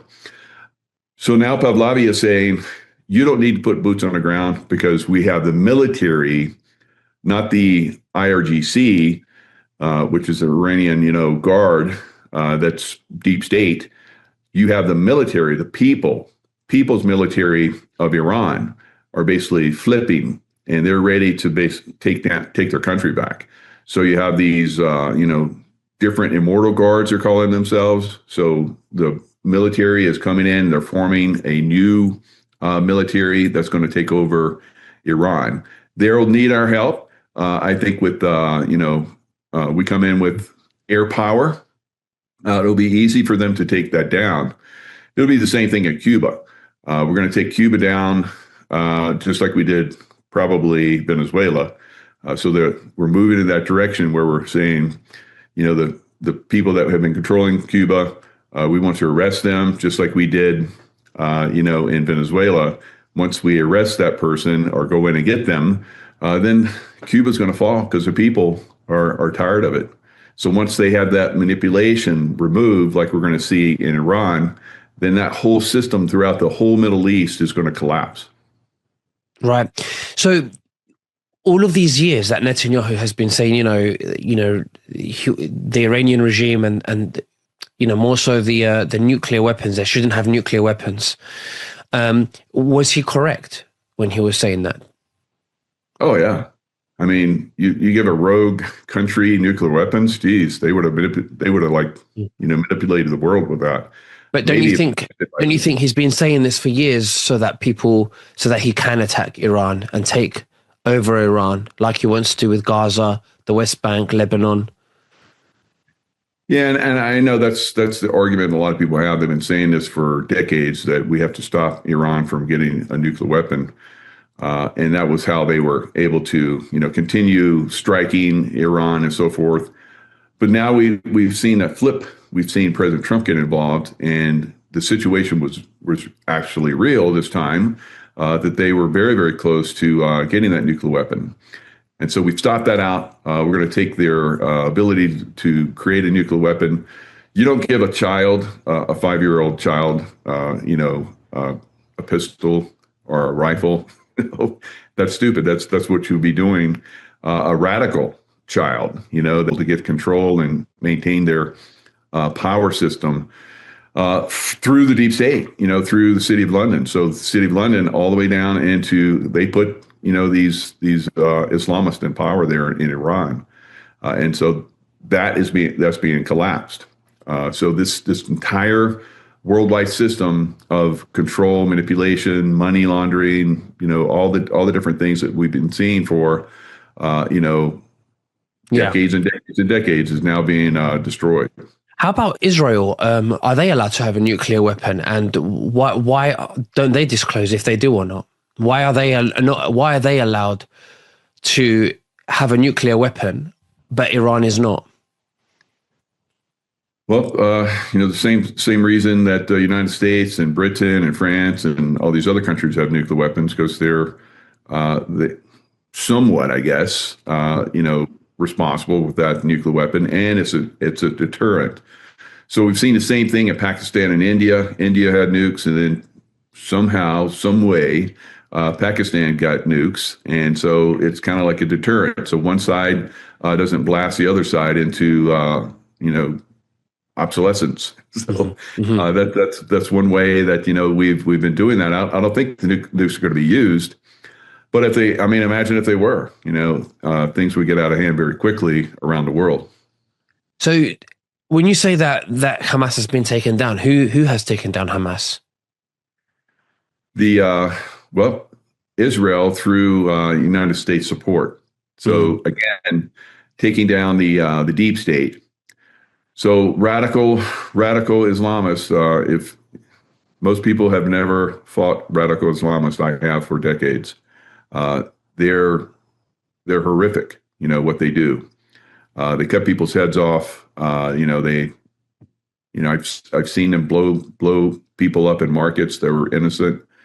I've seen the results of that. I've seen people on the side of the road, families that had roadside bombs that were meant for military that happened to catch a family that was traveling in their van, burned alive in the truck. So yeah, these people are extreme evil, and we've been allowing them to coexist with us for a long time, and to actually come into our countries, Australia, New Zealand, and throughout Europe, here in the United States.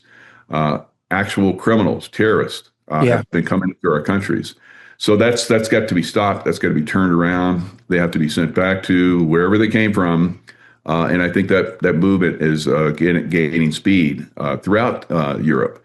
We're seeing it in Ireland. We're probably going to see it in your country, in UK, pretty soon. But these people are going to be turned around and sent back because they're literally terrorists. A lot of the Syrian terrorists that were, had their brides. That these women that left their countries to be brides of these terrorists, they found out the hard way that these were very evil people. But some of them converted. They denounced the West. They felt just like so. That's their mentality. That's what they think. It's basically against all of our constitutions. Throughout the world, that we have allowed these and take over our countries to infiltrate, and that's going to be turned around pretty soon. Don't you think Zionists are just as bad? Absolutely, yeah. So the Zionist is pretty much the same thing as some of these Muslim terrorists. Now, some people think that Israel is just nothing but a Zionist country. How was Israel formed? They were formed, from the Rothschild group, and we know the Rothschilds are trying to take over and control the world. They're the deep state, so we can't allow that to happen, of course. But just like we see in every country throughout the United States or Europe, in other countries, we have a deep state that has been manipulated. In some cases, still, I think in your country, the deep state still is at the very top. So. It's going to be turned around. Same thing in France. Same thing in Germany. But the people, like we just saw in Venezuela, like we're going to see in Cuba, like we're going to see in Iran, are going to rise up and strike back and take back their countries. I think the same thing will happen probably throughout Europe. Same thing. The United States. We're doing it here in the United States. We just saw Tina Peters get released today from prison. So we had the deep state in Colorado. The Democrats basically had taken this innocent woman that was trying to reveal that the election process was compromised, and they crushed her rights and they threw her in prison. Now she's free, and now they're starting to put together through the Department of Justice, basically a pushback on the Colorado governance. And we'll probably see some of those people actually in prison at some point. because they actually absolutely committed crimes. Now we're moving into L.A., the mayor of L.A., and we're seeing Spencer Pratt, who is a Republican, who is probably going to win or getting very close, or at least one of the top contenders for the mayor of L.A. So this is a collapse of a system that's been in place and controlled California for a long time. Same thing, deep state is basically being broken down. So people are starting to see people are rising up. People are going to vote on a massive scale tomorrow, and we'll see what happens. If Spencer Pratt, is one of the top contenders, or if he gets 51% of the vote, then it's a done deal. He will be the mayor. So we're going to see that. We've seen, deep state, and I'm not just picking on Democrats, because we have the same thing in the Republican Party as well. We call them rhinos, Republican in name only, a uniparty. So we've seen in 3 states, 3 people that were very, had been elected over and over again, that were not really part of, the agenda that, United States people, the people of the United States voted for President Trump to be president. So he's taking down these people that don't vote in the way that we want them to vote. They've been voting against we the people. So those people were taken out. So we've got 3 different, rhinos, major rhinos that were taken out in Texas, Louisiana, and Kentucky. And we're going to continue to see that process, I believe, going forward. We'll see the process probably in Europe. We'll see the process soon in Iran, then in Cuba, if not sooner. Who knows? Maybe Cuba will go before Iran. But all these different countries are going to go. All these countries, the people are going to rise up, and they're going to take back their countries. And it's always supposed to be for we the people.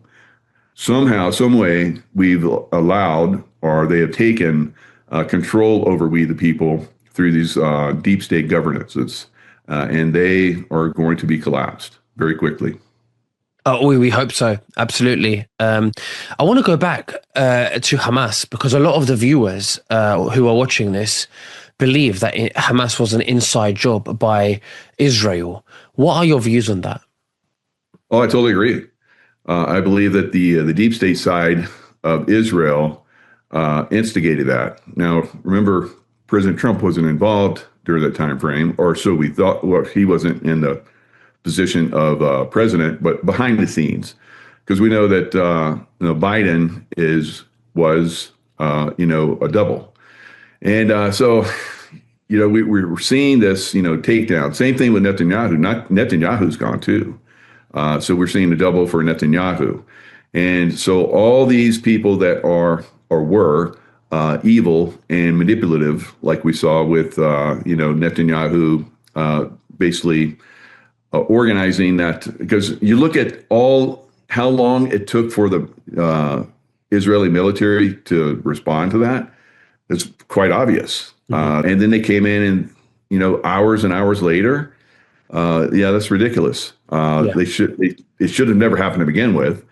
That was allowed to happen. Israel was warned by Egypt. Egypt even warned them, you're going to have an attack. We're getting it on our side. So everybody knew that Israel was going to get attacked, and then magically get attacked, and nothing was done for hours and hours and hours. That was to get the public involved, mm-hmm. and public wanting them to go into, Palestine and basically, hammer those innocent people. A lot of them innocent, obviously. War. I've been in war for most of my life.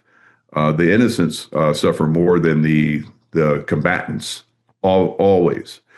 So this is what we're seeing, I believe, with President Trump. He's not going in and hammering. He's just surgically removing, the top people. This is what I did when I was in the CIA. We would surgically remove the top people over and over. So whoever stepped up. All right, they're gone. Who else wants to be in charge? Okay, you're next. So this is the way of surgical strikes. This is the way of, I think, perfection. So you don't have to, come in and just carpet bomb, a whole country. This is what if you do that, if we did that in Iran, it would take them decades and decades to recover from that. So this way, it will be a very quick deal, just like we saw in Venezuela. So obviously, Iran has a lot more support, a lot more money and backing than Venezuela did. That's why it's taken a little bit more time, but we'll see this regime collapse. They've had 47 years to ingrain and dig in and manipulate things. So it's going to take a little bit more time for them, but as we're seeing, it's right on the cusp of turning. Absolutely. So, with this Islamic extremist, completely agree with how horrific they are. And obviously we know about the Zionists and the Rothschild and how they want to control the world. They want to, in fact, make the whole world Jewish. But for me, that's not really the real Jews. The real Semitic people are the Palestinians. They are the real Semites. And the real anti-Semitics are the Ashkenazi and Khazarian mafia who operate the state of Israel. And they are pretending to be Jews, but really they are Luciferians or dark consciousness or disconnected from source type of consciousness that just want to, create a synthetic reality, everything synthetic, detach us from organic reality and from ourselves. My theory, and I want you to tell me what you think, my theory is that this Islamic, corruption that we're seeing flooding into everyone's countries and you see all these gang rapes and all of these things going around, although it's very horrific, it's barbaric, I think that benefits Israel because it masks, or smoke screens us from what's really going on with them, whilst they are teaching us in schools and our children about how bad Hitler was. So what do you think about that? Because, what do you think? Yeah, the Zionist, the Islamist, one and the same, part of the same system, City of London, all part of the same, the Vatican, all one and the same. So we're seeing the collapse of that entire system. So we think they're, against each other, but they're one and the same. So we have to, collapse both those systems at the same time, and that's what's happening. So that's the confusion I think a lot of people have. They look at Israel and they think Israel bad. No, it's like you just said, the Zionist. And then we look at the Muslims bad. It's like, no, we look at, the Islamist, fundamentalists, they're bad. If we look at, a lot of different groups, Democrat Party is like, Luciferian. It's like, it's incredible. And then parts of the Republican Party. You could look at the same thing happening in the UK. Keir Starmer, should have stepped down, still holding on to power, because that's a power base that a lot of these people have. The same thing in France, same thing in Germany. Those people that are in those positions of power were selected. They weren't chosen by the people. They were selected to be in those positions because they allow this criminality to exist within the countries and throughout the world. So understanding who are the people that are the real evil people, and then focusing on them instead of focusing on a group of people, this has been the way, throughout time. There was a time where in World War I, the Germans were evil, and World War II, the Germans were evil again. Are they evil still? I don't think so, but maybe because they're the people that are at the top. All right. It seems like maybe that, Nazi group has come back to NATO, or basically always, I think, was part of NATO, and has come back to some of these, positions of power throughout Europe. So we have to clean out that, leadership that is controlling the world. And I think people are starting to see that. They're starting to see because their economies are collapsing. They're seeing like I'm talking about LA, there's, drug addicts, dying in the streets. And the people that were given money, were given power to fix those, have done the opposite. It's gotten worse. So this is what we're seeing, throughout a lot of these countries. So the people in power are stealing from we the people, taxing us more, taking that money and doing what with it? They're not fixing the problems in our countries. Our economies should be booming all around the world. That will happen once these people that are in control and manipulative power and that are, basically taking the money that we give them and skimming it. They're getting, their 10%, almost like a satanic, they take their share. You do the church you get 10% to the church, and the satanic group of Zionists and Islamists and so forth are taking their dark share, and we have to stop all that. And that is, we're moving in that direction. Yeah. But more people that understand this, and got to choose a side here. It seems like everybody wants to fight everything. There are good people out there like me and you that are helping people see a bigger picture.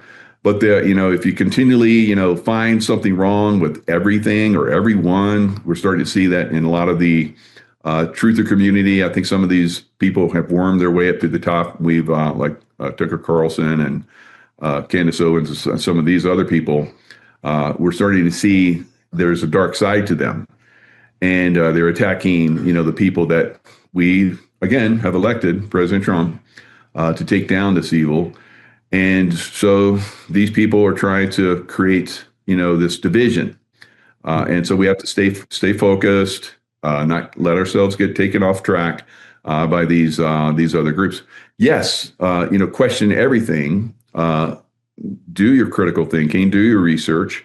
But if you do that, you're going to find that, some of these people that have, been the people we've gone to for a long time, although you and I, we should be the ones that people have been, focused on. But, we're incredibly suppressed. You and I both lost our YouTube channels, and now we've gotten them back. But I can put out something in YouTube in order to get 1/3 of the views that I have on Rumble. Now, on YouTube now, I have the same amount of subscribers. Again, it finally worked it back up, but there was a lot of suppression because when I first grew my channel, it went to 250,000 like that.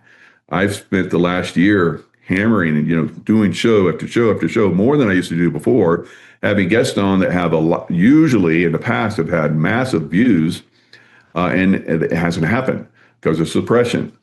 And when I put it on Rumble, I'll get 3 times the number of views. It's crazy, but it's obvious when you start to see that.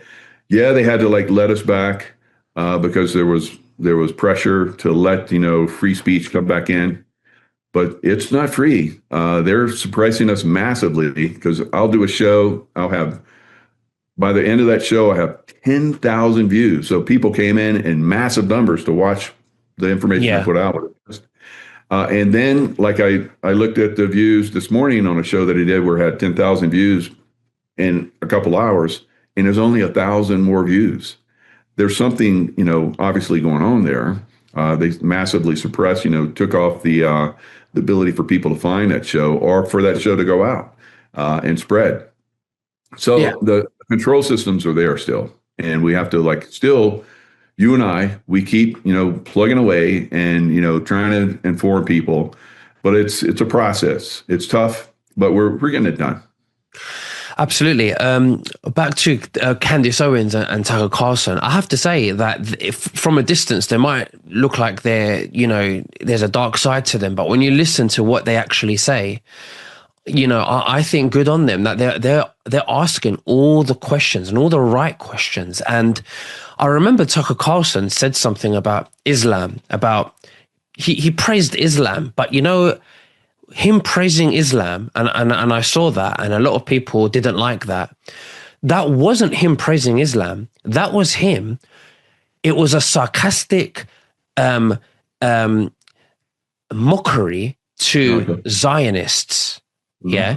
He was basically saying that he would prefer Islam than Zionism. He was basically saying that Islam is a saint compared to Zionism. And the reason why he says that, in my opinion, is because although I can't, I've got my own opinion about Islam, and I completely agree with how barbaric, we both think it is.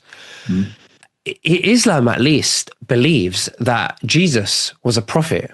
They respect Jesus. On the other hand, Zionism and Judaism, the Jews, they believe that Jesus is burning in hell and Mary, the Virgin Mary, is a whore. That's the difference. So that's why he made that comment. I just wanted to clear that up because I know you said, there could be a dark side to them, but they do question everything about why is President Trump accepting 200 million from Miriam Addison, I think her name is, who is a Zionist. Why is he accepting that money? Yes, he could be accepting that money. He could be playing 5D chess. There's the art of the deal here. And there's CIA stuff that you understand that none of us do. Okay, that things are going on in the background. Nothing like Candace Owens would understand. And, we don't know what's going on. Yes, he could be pocketing the money and he could be stringing them along. But from an ordinary perspective, like myself and Candace Owens and Tucker Carlson, they would have to, in their right mind, question these things. Why is he accepting this? Why is he fighting Israel's wars? And I think it's a good thing to question. What do you think about that? So what they're going to do is not take the money, and it goes to someone else that goes against them. Could be. So So and who do we know for sure that she's a Zionist, or is that how I can tell you that people have attacked my credibility on a massive scale since I've been coming out, and I'm like above reproach in a lot of these areas, but. Who knows exactly? I don't know that person. I don't know that woman. Have done the research on her. I just hear that she's a Zionist. All right. So, okay. So she's a Zionist and she's giving money to someone who's destroying Zionism. So that's one thing you can look at. So again, Tucker Carlson he's choosing sides, it sounds like, but he's choosing a side of the same coin. It's kind of like the political parties are like, there's almost like there is no difference. They all fight each other and then, they go out and have a beer and dinner together afterwards. But so they're pretty much a uniparty. But they lead us to believe that they're going to fight for us. If you choose my side, then I'm going to fight for you. They don't do anything, either side. So that's why we're getting rid of some of them. And so that's, you're choosing, the Islamist over Zionism, because just like I told you, they're both one and the same. So you're choosing a Democrat over a Republican, or a Republican over a Democrat, where we know that's pretty much a uniparty. And we're bringing people in, and in a lot of cases, which have no background in politics, but want to do the right thing. Anyone can come in and do the right thing. It's very easy because all the manipulative control systems that are there. You just have puppets that come into a position, and the manipulative control systems are in the background, basically do the work. So now we're having people that are coming in to do the right thing, but it's going to be a challenge because you have all the manipulative, control systems in the background that have been operating for a long time, the non-elected that have been running the show. So we have to overcome that as well. Like, we may see a really good person come in, like President Trump. But he's having to work. Remember the first term, they came after him, Russia. It's like he could barely do anything in his first term. And then he got his election stolen from him in 2020. So he's working in the background, keeping things going. They're coming at him with lawfare like crazy, trying to put him in jail. And he was able to, defeat that and then get elected again. So, I mean, it's who else would do something like that? It's like, absolutely. You have to be very, very, focused, and you have to be able to see all of the different groups that are out there. Yes, me being in the CIA, I have a bigger picture. Having been in the top levels of the military, I have a bigger picture. But it's really easy to see. We can talk about this like I'm saying. There's everything's compromised, everything. So to get someone in there into the top that is a good person and wants to help we the people, work with we the people, it's a tough go. So when you find them and they're willing to give of themselves, we need to support them more. Yes, question. I've questioned a lot of things President Trump has done as well, but all the things that I've questioned him on, it came out that he was right, and he was, it was a bigger picture that even I didn't see at the time. So, I don't see the bigger picture on some of these things. I thought that we should have just gone in Iran and just like hammer the hell out of them and get it done. But I see, because we've, backed off and just surgically, continue to hit targets, like a special forces group. That's the way we would have done it. It's like a special forces, mastermind group in the military right now. So I'm like, this is amazing. I've never seen anything like this, doing the historical research throughout time. I don't think we've ever seen anything like this. This is just stunning, how effective it is. But a lot of people, because, they look at history and they look at the old ways, and maybe they have someone that they look up to that it's uninforming them, or they think they have a bigger picture, but they don't. And so they follow them. So these are the things, this happens throughout time. But we'll see the collapse of the system, I think, accelerate probably as we move, closer to the 2026, election that we're going to have here in the United States in November.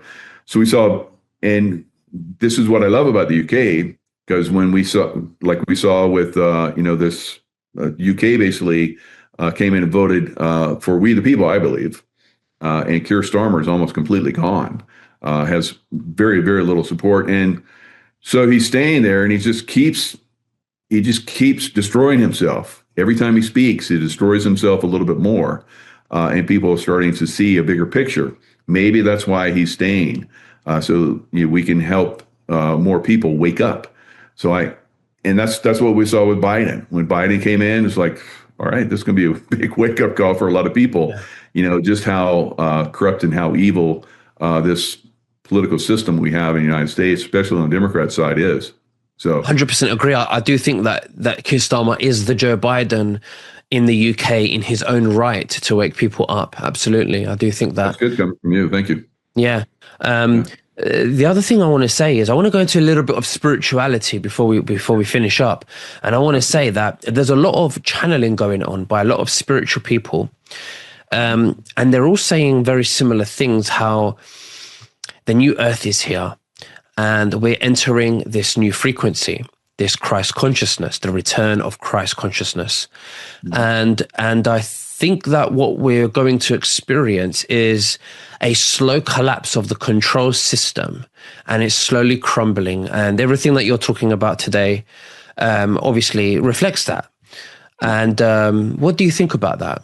Have you heard anything like that? Because I know you do a lot of remote viewing as well and stuff like that. Yeah, I would say I'm more spiritual than I am like a hardcore military guy, because that spirituality side that I've talked about in my books and my courses and so forth, and on a lot of these shows, is what's overcome a lot of the dark, evil side.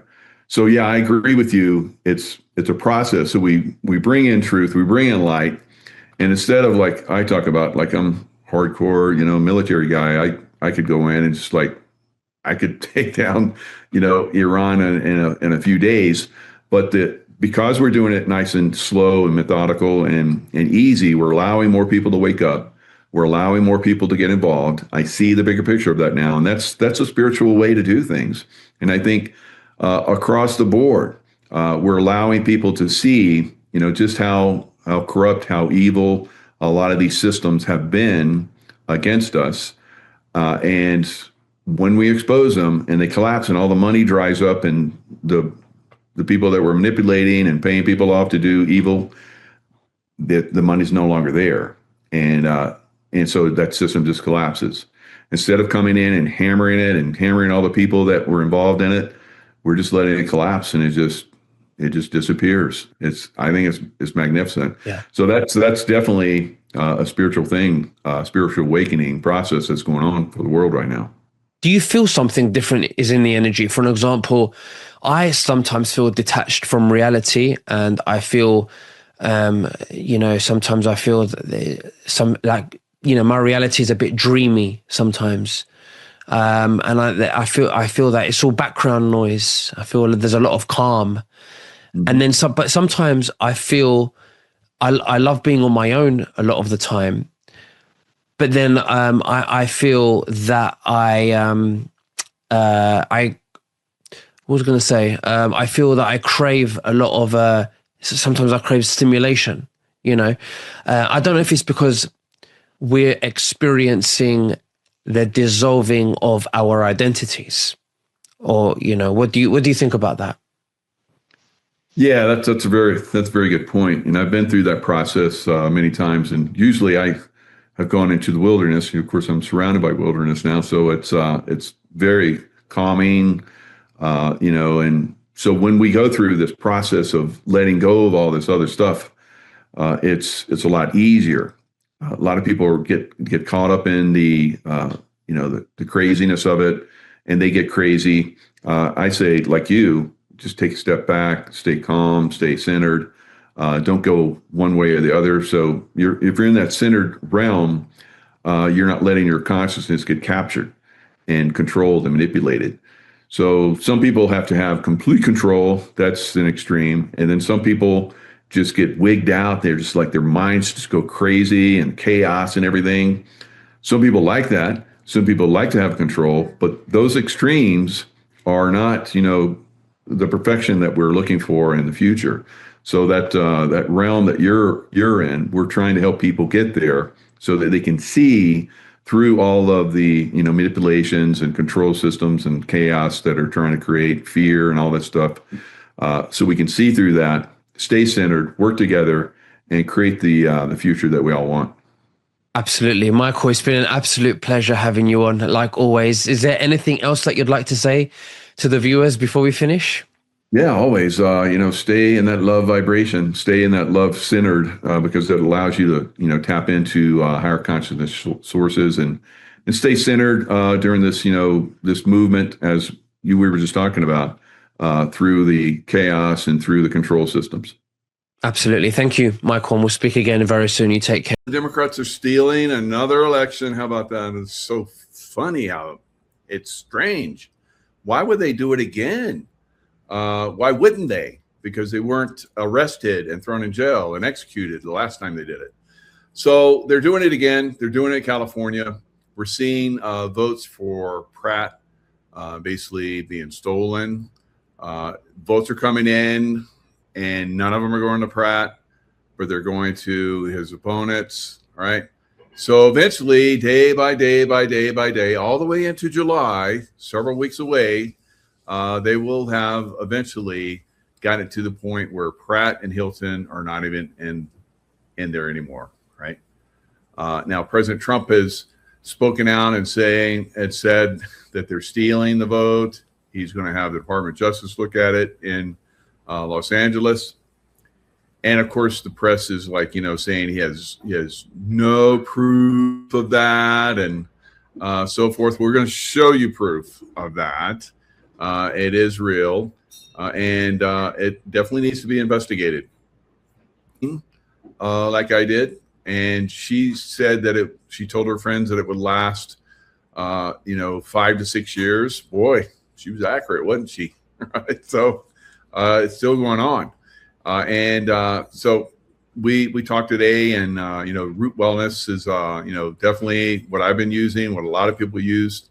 To basically cleanse the system, detox, and they've got other great products. And if you sign up as a new subscriber, you get 15% off. Of course, if you subscribe, you get 5 to 10% off of the products that you subscribe to. So, really good deal for that. Now we're looking at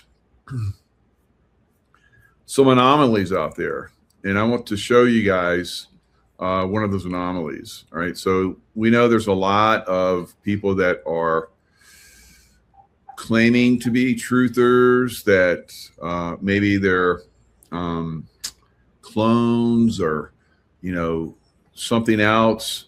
Like this guy here. See that guy right there with glasses? Kind of looks like me, but that's not me. So, yeah. So if you like roll over it, there's me, and there's that love vibration thing. I don't know what that shirt is. I don't wear glasses, but I guess this person that has a prophetic update, they think it's okay to steal other people's videos, and I don't know if they market and make money off that or not. Probably do, but there's lots of that going on right now. Those are coming back. We are getting suppressed on a massive scale once again, guys. So that means something is afoot. Something is about to happen, like Dr. Ram and I talked about on the show with Clayton. Both of us are saying you need to get well, right? You need to have a good detox and so forth, all right? So I've talked about some of this. I warned about it the last go around. I said that we would get another one that's going to be worse. And I know a lot of you guys, I see your comments. You don't want to hear it. You think I'm a fear monger, right? So it's up to you. So we have the stuff that, can help you survive going forward and actually look younger, feel safer, be safer, and so forth. So anyway, so look at this. Trump wins again. The Democrat Party is done. I don't think so, right? Definitely not in California. So it is a problem. I think it could be part of a reveal, guys, because I was talking to Louis Herms on election night, and we were looking at the results, and he was telling me that he knew people that said that some things were going to be stolen, and there were people that were calling up some of the people that were in his campaign. They're in the know, and they were crying. They were saying that Pratt was getting his election stolen from him, right? So, we have to hold these people accountable. We have to stop this. And there could have been people that were in a lot of the polling places that were collecting information, is from what I heard. All right. So maybe this will roll into 2020. It's not over yet. So it could be some of that is going to be revealed along with the cheat that's going on right now in California, right in front of everybody's eyes, right? Right in front of our eyes. All right. So it is one of those things that, it takes time for some people to see and understand. Of course, back during 2020, a lot of us were exposing this stuff. And then once Biden got in office, you could not say anything bad about him. It's almost like the way it is in Great Britain right now, right? If you say anything, at least they weren't arresting us. They did the J6 guys, though. But if you speak out, then you get you get taken down. I remember when Biden was fell down several times when he was going upstairs. It's like, how is that possible, right? Falling down upstairs over and over again.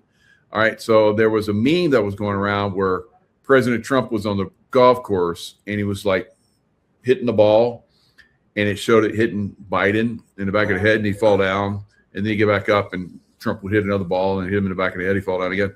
So it was a little meme. It was fun, but YouTube wasn't having it, right?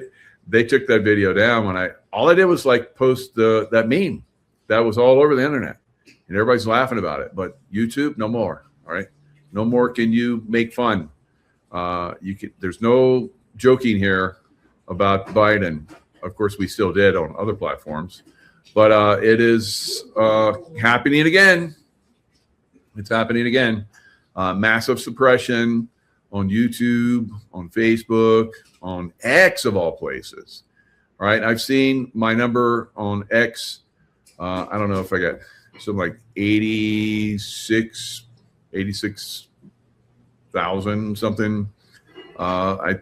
I think I had over 100,000 when they took my my Twitter like Mockingbird Twitter bird when they took that down, and I then put up another one. So I'm on my night channel. All right, so it has taken me a long time. It's taken me over a year to get after they let us come back on X. It's taken me over a year to get to the point where I have 82,000 or 83,000, whatever it is, 86. I don't know what it is. And I've had 86, I think it is 0.2 to 0.3, and I would see, oh, it's going up, and then it goes back to 8.2, and it's like, what? Like, I never get numbers going down, and then I see it go up again. I was like, oh, maybe it's a glitch, and then it's back to 8.2, and I'm like, wow, I've been at 0.2 for over a week. Normally, I gain 100, several hundred a day. So I've been like at 86.2, I think it is, for a whole week. And I've been at 82.3, 82.3, 82.3, back to 82.2. So suppression is happening everywhere and on a very significant scale. But I haven't lost those channels. And there are views that are happening, although the views are suppressed on a massive scale too. A lot of us. Because I did a show recently with Nicholas Viniaman, and I used to do shows with him, years and years ago, and I'm still doing shows with them. But we both went to Rumble because that's the only platform we could have, and we built up Rumble for a little bit, and Rumble was suppressed too on a massive scale. I see the people that are subscribing on my, and I've seen this for years, so I'll get like thousands of people a month, and I'll get like. On my subscriber, where it actually shows you where you have subscribers, I'll see that people are subscribing because it'll show me the numbers. And then the ones that actually are on the subscriber number, it goes up like 5 or 6. And I have thousands of people that are coming in and subscribing. It's suppressed everywhere, guys. Truth is hard to come out. It is very difficult. Very, very difficult. Yeah, are you surprised? Same actors every election? Yeah, exactly. Operation Paperclip? Question mark? You don't know what that is? Go look it up. All right. So anyway, Mockingbird Media. That's Operation Paperclip, and that was Twitter. All right. And just because they made an X on there doesn't mean it's changed much. It seems like Elon, he has good intentions, but the people that work for him, not so much. All right. So let's look at the cheat. What does the cheat look like?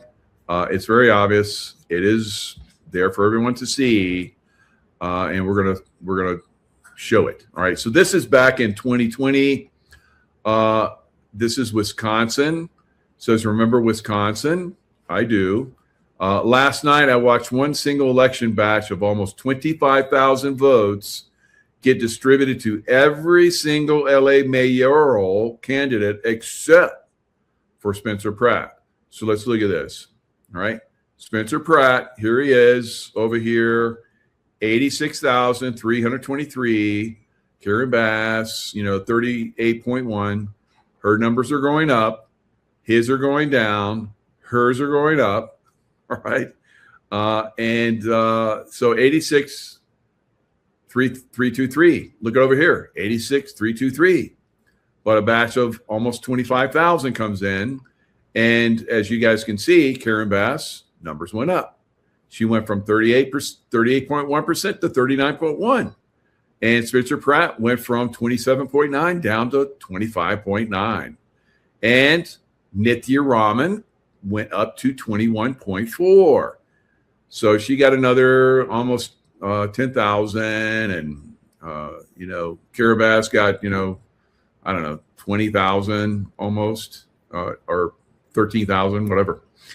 And Spencer Pratt got nothing. Even Adam Miller got more. Right? He even got a few more. Everybody got more, but Spencer Pratt. Imagine that. All right. So there it is in black and white for all to see. It's statistically impossible for that to happen, right? So we're seeing the same thing over here on the governor race. We're seeing, the numbers are going up, but Steve Hilton seems to be doing okay. But we're going to look at those numbers again. Now, before Steve Hilton, I don't know what this is, but Steve Hilton was number one. Now I'm going to show you guys in the predicted market, the election prediction market. They're predicting that Steve Hilton and Spencer Pratt are not going to be in the running. At some point, they're predicting that it's going to be another Democrat sweep, right? Now, these prediction markets, go up and down. They jiggle around, but somebody seems to know something. Now, you guys might remember I told you way back in 2016 that I knew that President Trump was going to win because I'm a intuitive dude. And for whatever reason, they came in super, super strong. So I was telling everybody, Trump's going to win. And everybody's like, well, that's not going to happen, right? The polls don't show it. The prediction markets don't show it. And I was like, you'll see. And so I was almost destitute during that time frame, but I was able to get enough money to every so often put money down on Trump because I knew he was going to win. And sure enough, he did. And I went from destitute to basically paying my bills back off and and then a little bit extra money too. So, after the CIA tried to destroy me, somehow God helped me to weather that storm.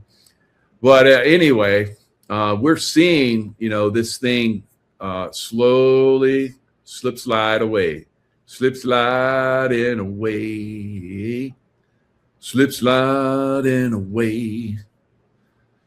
All right, so it is happening, and in the meantime, there's other things that I predicted. I get pretty good at this.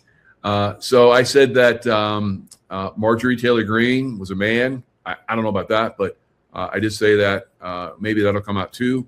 But anyway, I said that he, she, whatever that is a big cheat and was going to turn on Trump. And sure enough, she did. Right. So now there's evidence that she got the payoff. She got the payoff to do that. And that she basically sold her place in Georgia. She was America First and all that bullshit. And now she's living in Costa Rica because she's running. All right. She took the money and ran. All right. So this is Nick Shirley says he has proof that MTG, Marjorie Taylor Greene, was bribed to switch sides. Marjorie Taylor Greene didn't just wake up one morning and have a change of heart. It took months of negotiations and a $14 million settlement for her to betray her country and her president. Citizen journalist Nick Shirley said on his podcast, so, wow, he's a young guy, but he just seems to know stuff. It seems to know stuff. And he gets all these, the insights, and he knows where to go look. Somebody's helping him out, I think. I kind of like it. Is he a Q guy? Citizen journalist Nick Shirley said on his podcast that he's already sent his research to the FBI in Georgia. Might as well have thrown it in the trash, right? Anyway, so he's putting it out on, social. That's good. Mr. Shirley's information seems to be authentic and in order, said Atlanta Special Agent in Charge Joseph Barron. We've opened a full-scale investigation. Without her seat in Congress to hide behind, MTG will have some difficult questions to answer. Well, I guess they're going to have to go down and bring her back from Costa Rica where she's hiding. And I don't know, maybe she'll throw off her clothes and run into the jungle and swing with the apes. Who knows? Who knows what she'll do to escape justice? Right. So this is fun. It's very fun. All right. So let's look at the bullshit.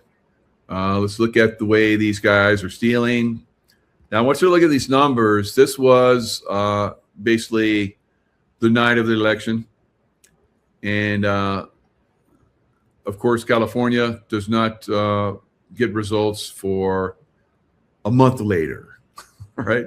Mail-in ballots come in. They have to be dated the day of the election, and it can take up to 7 days for them to make it to the collection point. And then from collection point, they're put in helicopters like we're seeing right now, and they're flown to one place, not multiple places where they can, make sure there's no election fraud, but one place. Same thing happened in Arizona. All of it got transported to one place. Can you say one place? So they go to one place, and they're counted, and that's where the election fraud happens, over and over and over again. So there you go. Here are the results: 27.7, 25.4, 34.8, 30.4. So try to remember those numbers. All right. Steve Hilton's obviously in the lead. Pratt is a close second, 4.4 away from number one position. So let's see. What does it look like now? What are the numbers now? All right. So the California governor race. All right. I'll read them back to you because I can look at both of them, but I can't present both of them here on this window that I have. Window to my soul, right? California governor primary results 2026. This is updated constantly as they steal more and more. All right, so you see here, Javier is getting closer, 26. Now remember, he was, or I'll tell you what he was on the night of. He was 25.4. Now he's 26. Steve Hilton was 27.7. Now he's 27.2. And Tom Steyer was like, I don't know, he was like 15 or something bullshit like that. Now he's 20. It's all the way up to 20. He's catching up. It's a race. Who's going to win? Who's going to win? Well, the prediction market says that those Republican guys aren't. Right? That's who isn't going to win. All right. So now Los Angeles mayor. Let's look at LA mayor. There it is. All right, go. All right. So Karen Bass, 35.1. Remember on election night, she was 34.8. So just a couple days later, she just keeps on moving up. Spencer Pratt was 30.4, and now he is 29.4. Lost a full point. Nithya Raman, I think she was down around 17 or something like that. Boy, she just really jumped up there. She's a fast horse coming up from behind, right? So, and this is just a couple days later. If this trend continues, then yeah, Spencer Pratt and Steve Hilton are going to go bye-bye. And there will be no hope for California. What's that? That one? It's like "Welcome to the Jungle." Yep. So, and then the guys like they talked about it later. Said they were in downtown LA. They're like walking around Hollywood, and this black guy's like, now Trump says, let's show, because the Mockingbird media, right? Twitter, no, it's X. Twitter used to be, right? Yeah. So Mockingbird media says Trump without proof claims cheating in California vote, says federal inquiry. Right now, I showed you how it was cheated, and there was a video that's on my X account where they show back in Wisconsin days, 2020, where there was a big bump, kind of like what we saw with 25,000 come in, and none of them went to Spencer Pratt, right? So they had very similar things that happened throughout the country that night. All right, so I remember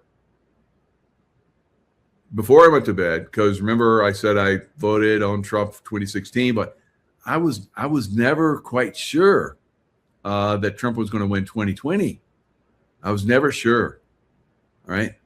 And so I remember the polls were like, closing, and the count was like he was winning everywhere. He's going to win. He had it. I'm like, and then I went to predicted market, and they were like predicting that he was going to lose. I was like, I'll take that bet. That's a winning bet. I can't believe you guys still have odds for Trump not winning. So I threw away $1,000. I threw $1,000. Bye-bye. Because I woke up the next day and it was over. Right. They rolled in with the big trucks full of mail-in ballots, just like they're doing right now in California. And they changed the vote. Right. In the middle of the night, they stop the press. Right. Stop the calculation market. And no, we can't have that. We're going to start to, those women in Georgia, there's like, oh, toilets run over. Everybody run for your life. And then everybody's left, and they pulled out all those, ballots from under the tables and started counting them over and over again. And magically, Biden won. So it's funny. It's hilarious, isn't it? It's we just have to laugh about this stuff. But at some point the pitchforks and the torches come out. All right. And then people get dragged through the streets and they get hacked up and hung from light poles. That's coming. It's up to them. They can keep playing these games and piss us off a little bit more, and then we're going to snap, and then it's going to be over for them. All right. So Trump goes after California, claiming election being stolen as results trickle in.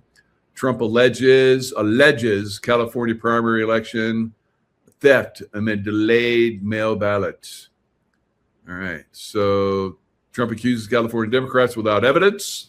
ABC News. All right. The usual culprits. Trump claimed California governor, LA mayor races being stolen. USA Today. The Hill. Trump goes after California, claiming election being stolen. Trump claims without proof Democrats are trying to steal California. The Guardian. You're not even in our country. Shut the hell up.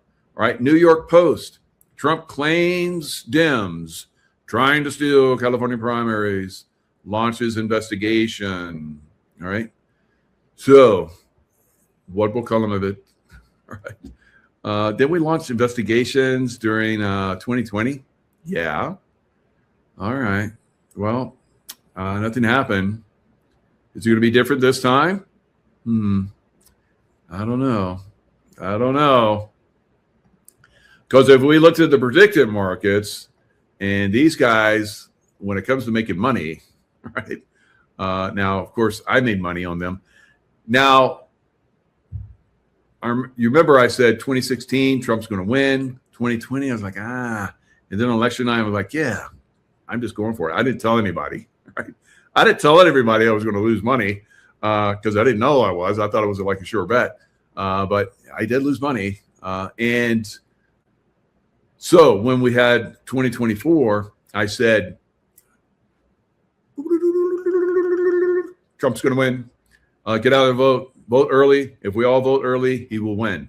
And there are a lot of people said, that's bullshit. Don't vote early. Even President Trump said, I don't know about the early voting. But Miguel knew. I was very knowledgeable about that one. And, of course, he won. All right. So predict it. Predicted markets. I made Mint the first go around and not so much the second go around, right? Because I wasn't using my intuition. I was just looking at it. I was like, that's bullshit. He's going to win. It's like, duh. And I didn't use my intuition. See how that works? Yeah. Not so good. All right. So here's predicted. What are they saying? California government primary leader, Xavier Becerra. Well, that's strange because Steve Hilton's leading right now. But they give it almost 100% that he's going to win. He's going to be the primary leader. Wow. How do they know that? somebody tell them? Are they guessing? How do they know? I always wonder that, because they didn't know back when 2016. They didn't know that one, but they did know the one in 2020. And I didn't even look at it. I was like, I'm over betting. I don't normally bet. So, but I was like, it was a sure bet in 2016 for me as an intuitive. And when I looked at it analytically, I'm looking at the TV, I'm looking at what they're, saying. I'm like, well, this is another sure bet. Not so much. So here's another not so much sure bet. So will it go one way or the other? Now, I believe that people are going to rise up and they're going to say bullshit, bullshit, bullshit. And then something's going to get turned around. I don't know how, but this is not going to continue to be stolen. And if it is, there's going to be blood in the streets, right? So it's up to California how they want to play this. Now, California Governor winner, Xavier Gesara. 82% chance, right? Wow. So they're already predicting, even though Steve Hilton's in the lead right now, and everybody's talking Steve Hilton. Now, you guys might remember in Arizona, what was Kerry Lake? Everybody's like, Kerry Lake is going to win. And Intuitive Boy said, sorry, guys, I don't see it. At some point, I see her in the future being the governor, but ain't going to be this time. And everybody's like, you don't know, Mike. Look at the polls. She's way ahead. And her opponent doesn't even come out of her house like Joe Biden. Well, remember how that worked out. So races are stolen by Democrats. So LA mayor runoff, Bass and Rahman. All right, everybody's saying it's going to be Bass and Pratt right now. Prediction market's got it strong that Pratt is not going to make it. Pratt is not going to make it. Does this piss off Angelenos? Do Angelenos run through the streets naked? No, that's the homeless people. But some will probably. They'll be homeless. So that's one of the things they're fighting for, to stop the naked homeless people. But it's going to continue if they don't get Pratt in there. Hello. And I guess, they're like, well, we want to see if ramen noodle brain is going to win. And if she does, then we'll have 3 communists in major cities. We have one in Seattle now, and we have one in New York City now, right? So why not one in LA, right? I think that's what they're trying to put.